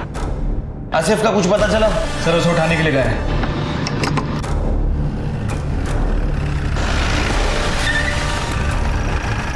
अरे साहब कहाँ लिए जा रहे साहब? मैंने क्या किया? कहाँ लिए जा रहे साहब? अगं त्याला पैसे ट्रान्सफर केले तो आणून देईल भाजी। अगं पिया आहे मी, काही इज्जत बिज्जत आहे की नाही माझी? सर प्रवीण की डीएनए रिपोर्ट आ गई है सर। खुशबू के पेट में जो बच्चा था सर वो प्रवीण का ही है। मतलब सर कंफर्म है कि इस प्रवीण ने ही खुशबू का मर्डर किया है। लेकिन ये प्रवीण और खुशबू तो रिलेशनशिप में थे, शादी करने वाले थे। लेकिन सर शादी करने का बोलना और एक्चुअल में शादी करना अलग चीज़ है सर। पर सर सीडीआर के हिसाब से वो यहीं था सतारा में, और सर उसकी एलिबाई भी है। अरे वो अमीर आदमी है, एलिबाई खरीद सकता है। फिर से चेक करो। सर आसिफ को लेके आए। आसिफ सिया का बॉयफ्रेंड? हाँ सर, 10th क्लास से। लेकिन उसकी माँ मधु को तू पसंद नहीं? सर उनकी गलती नहीं थी, कम्युनिटी अलग और पढ़ाई के बीच वो नहीं चाहती थी कि सिया भटके, इसलिए मधु ने तुझे पिटवाया। और वो तरुण रोक टोक करता था ना, तो तेरे को गुस्सा आया, तूने मधु को मार दिया। सर मैंने मधु आंटी को नहीं मारा सर। चल ठीक है, तूने नहीं मारा, हाँ तरुण ने मारा। तो गुस्से में कि तूने तरुण और 2 लड़कियों को मार दिया। सर मेरा यकीन कीजिए, मैंने किसी को नहीं मारा, और जहाँ तक मैं तरुण को जानता हूँ वो किसी को नहीं मार सकता। क्यों? सर क्योंकि वो सिया और खुशबू का बहुत अच्छे से ख्याल रखता था, और अगर कुछ गलत होता तो सिया मुझे जरूर बताती। सर मैं सिया को क्यों मारता? मैं तो उससे प्यार करता था। इनफैक्ट 18 तारीख की रात को सिया ने मुझे कॉल भी किया था। उसने बताया कि उसके मामा शायद उन्हें कोल्हापुर भेजने की बात कर रहे हैं, उनकी नानी के घर। खुशबू के अबॉर्शन के लिए। सर मैं सुबह देर से उठता हूँ, तो उठकर जब मैंने सिया को कॉल किया तो उसका फ़ोन बंद जा रहा था। सर मेरा यकीन कीजिए, मैंने किसी को नहीं मारा, अम्मी कसम सर। अशोक को ये बात पता थी, उसने हमसे छुपाई। वो हर बात छुपाता है हमसे। उसका सीडीआर चेक किया? यस सर, फोन घर पे ही था। उसके पास गाड़ी है ना व्हाइट कलर की तवेरा? हाँ सर।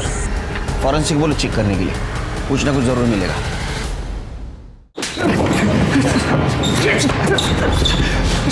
सर मैंने कुछ नहीं किया सर, मैं सच कह रहा हूँ सर।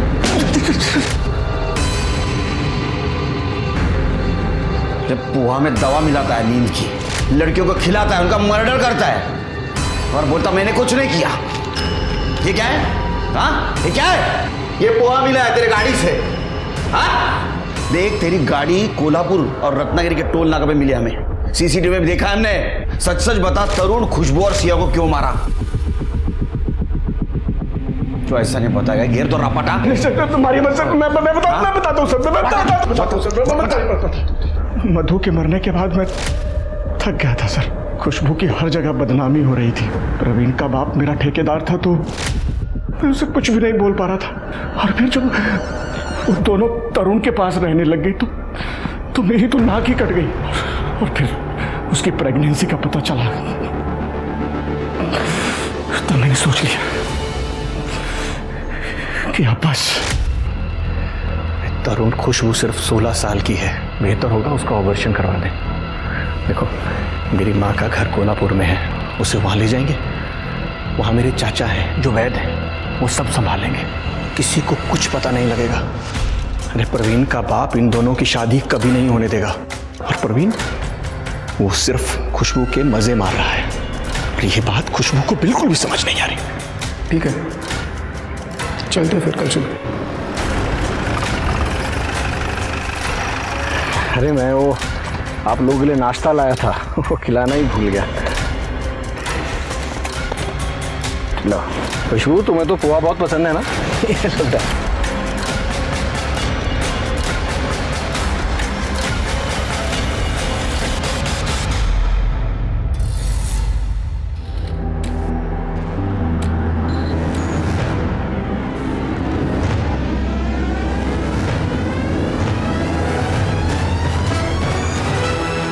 तरुण को मारने के अलावा मेरे पास और कोई रास्ता नहीं था।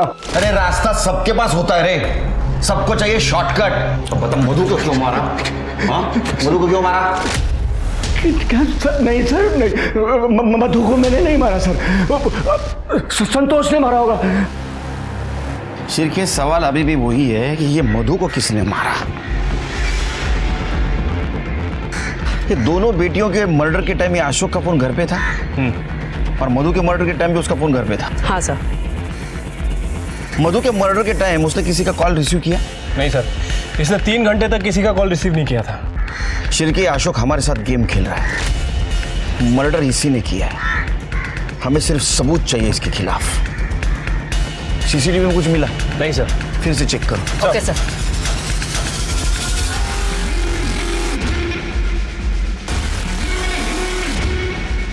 ये व्हाइट कलर की तवेरा है ना उसके पास?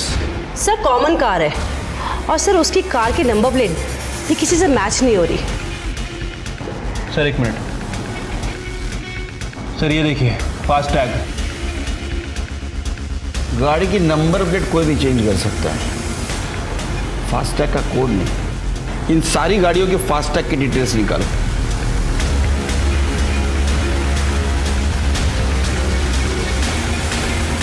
कड़े। सर 13 नवंबर 2018 सर अशोक की गाड़ी का फास्टैग यूज हुआ था सर, सतारा से पूरा जाते वक्त, और उसी दिन वो गाड़ी पुणे से सतारा वापस आई। शिरके, 4 चम्मच शक्कर की चाय दिमाग की बत्ती जलाए। इधर इधर देख, तीनों मर्डर का कन्फेशन किया है तूने। तू बहुत लंबे समय तक अंदर जाने वाला है, और मधु के मर्डर के खिलाफ हमारे पास पक्का सबूत है। सच सच बता, मधु को क्यों मारा? नहीं बताएगा? बता दो। हाँ, मारा मैंने मधु को। सबको जेल भेजना चाहती थी, प्रवीण को, संतोष को, अर्जुन को, सब पर क्रिमिनल केस करना चाहती थी। जो तरुण उसे भड़का रहा था, तरुण ने उससे माफी मांग ली थी और कहा था तू लड़, मैं तेरा साथ हूँ।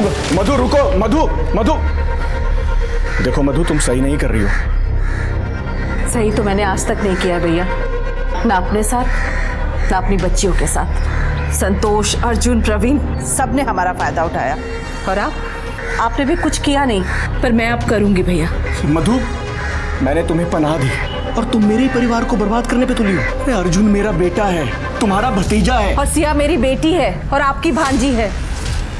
अब मैं किसी को माफ नहीं करूंगी भैया। मधु, मैंने उसे फॉलो किया, वो तरुण के साथ जा रही थी। तरुण ने उसे गाड़ी से उतारा, वो बस स्टॉप की तरफ जा रही थी, और मैंने जाके उसे। चल ना, हो गई मुझसे गलती, अब जो तू बोलेगी वही करूंगा। और फिर मैं उसे सुनसान सड़क पे ले गया। मैंने गाड़ी के खराब होने का बहाना किया और उसे कहा तू झाड़ी में से एक पत्थर लेके आ। पत्थर लेने गई और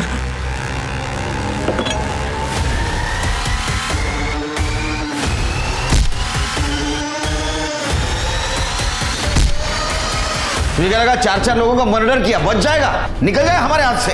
अभी जिंदगी भर सड़ जेल में।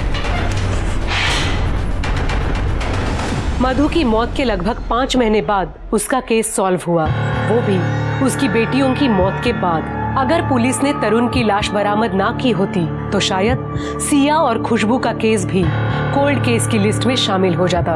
इस केस ने पुलिस को हर मोड़ पर गुमराह कर दिया। पर कहते हैं ना, खून 7 परतें खोलकर भी सामने आ ही जाता है। अशोक ने 4 लोगों को बलि चढ़ा दिया अपने रुतबे और रसूख को बचाने के लिए, जबकि वो अपने बेटे अर्जुन और प्रवीण को समझाकर उन्हें सजा देकर मामला सही कर सकता था। गलत के खिलाफ लड़ने में अशोक अपनी बहन का साथ दे सकता था, पर उसने उसे मारना ज्यादा सही समझा। अशोक ने उसी बहन को मार दिया जिसे वो संतोष से बचा रहा था। किसी को मारना कभी हमारी चॉइस नहीं होनी चाहिए, क्योंकि हमेशा कोई और बेहतर रास्ता होता है। अब मैं सोनाली कुलकर्णी आपसे विदा लेती हूँ। फिर मिलेंगे क्राइम पेट्रोल सतर्क जस्टिस रीलोडेड के एक नए केस के साथ। तब तक मास्क पहने, सैनिटाइजर का इस्तेमाल करें और सोशल डिस्टेंसिंग बनाए रखें। अपना और अपने परिवार का ख्याल रखें। देखते रहिए क्राइम पेट्रोल सतर्क जस्टिस रीलोडेड। जय हिंद।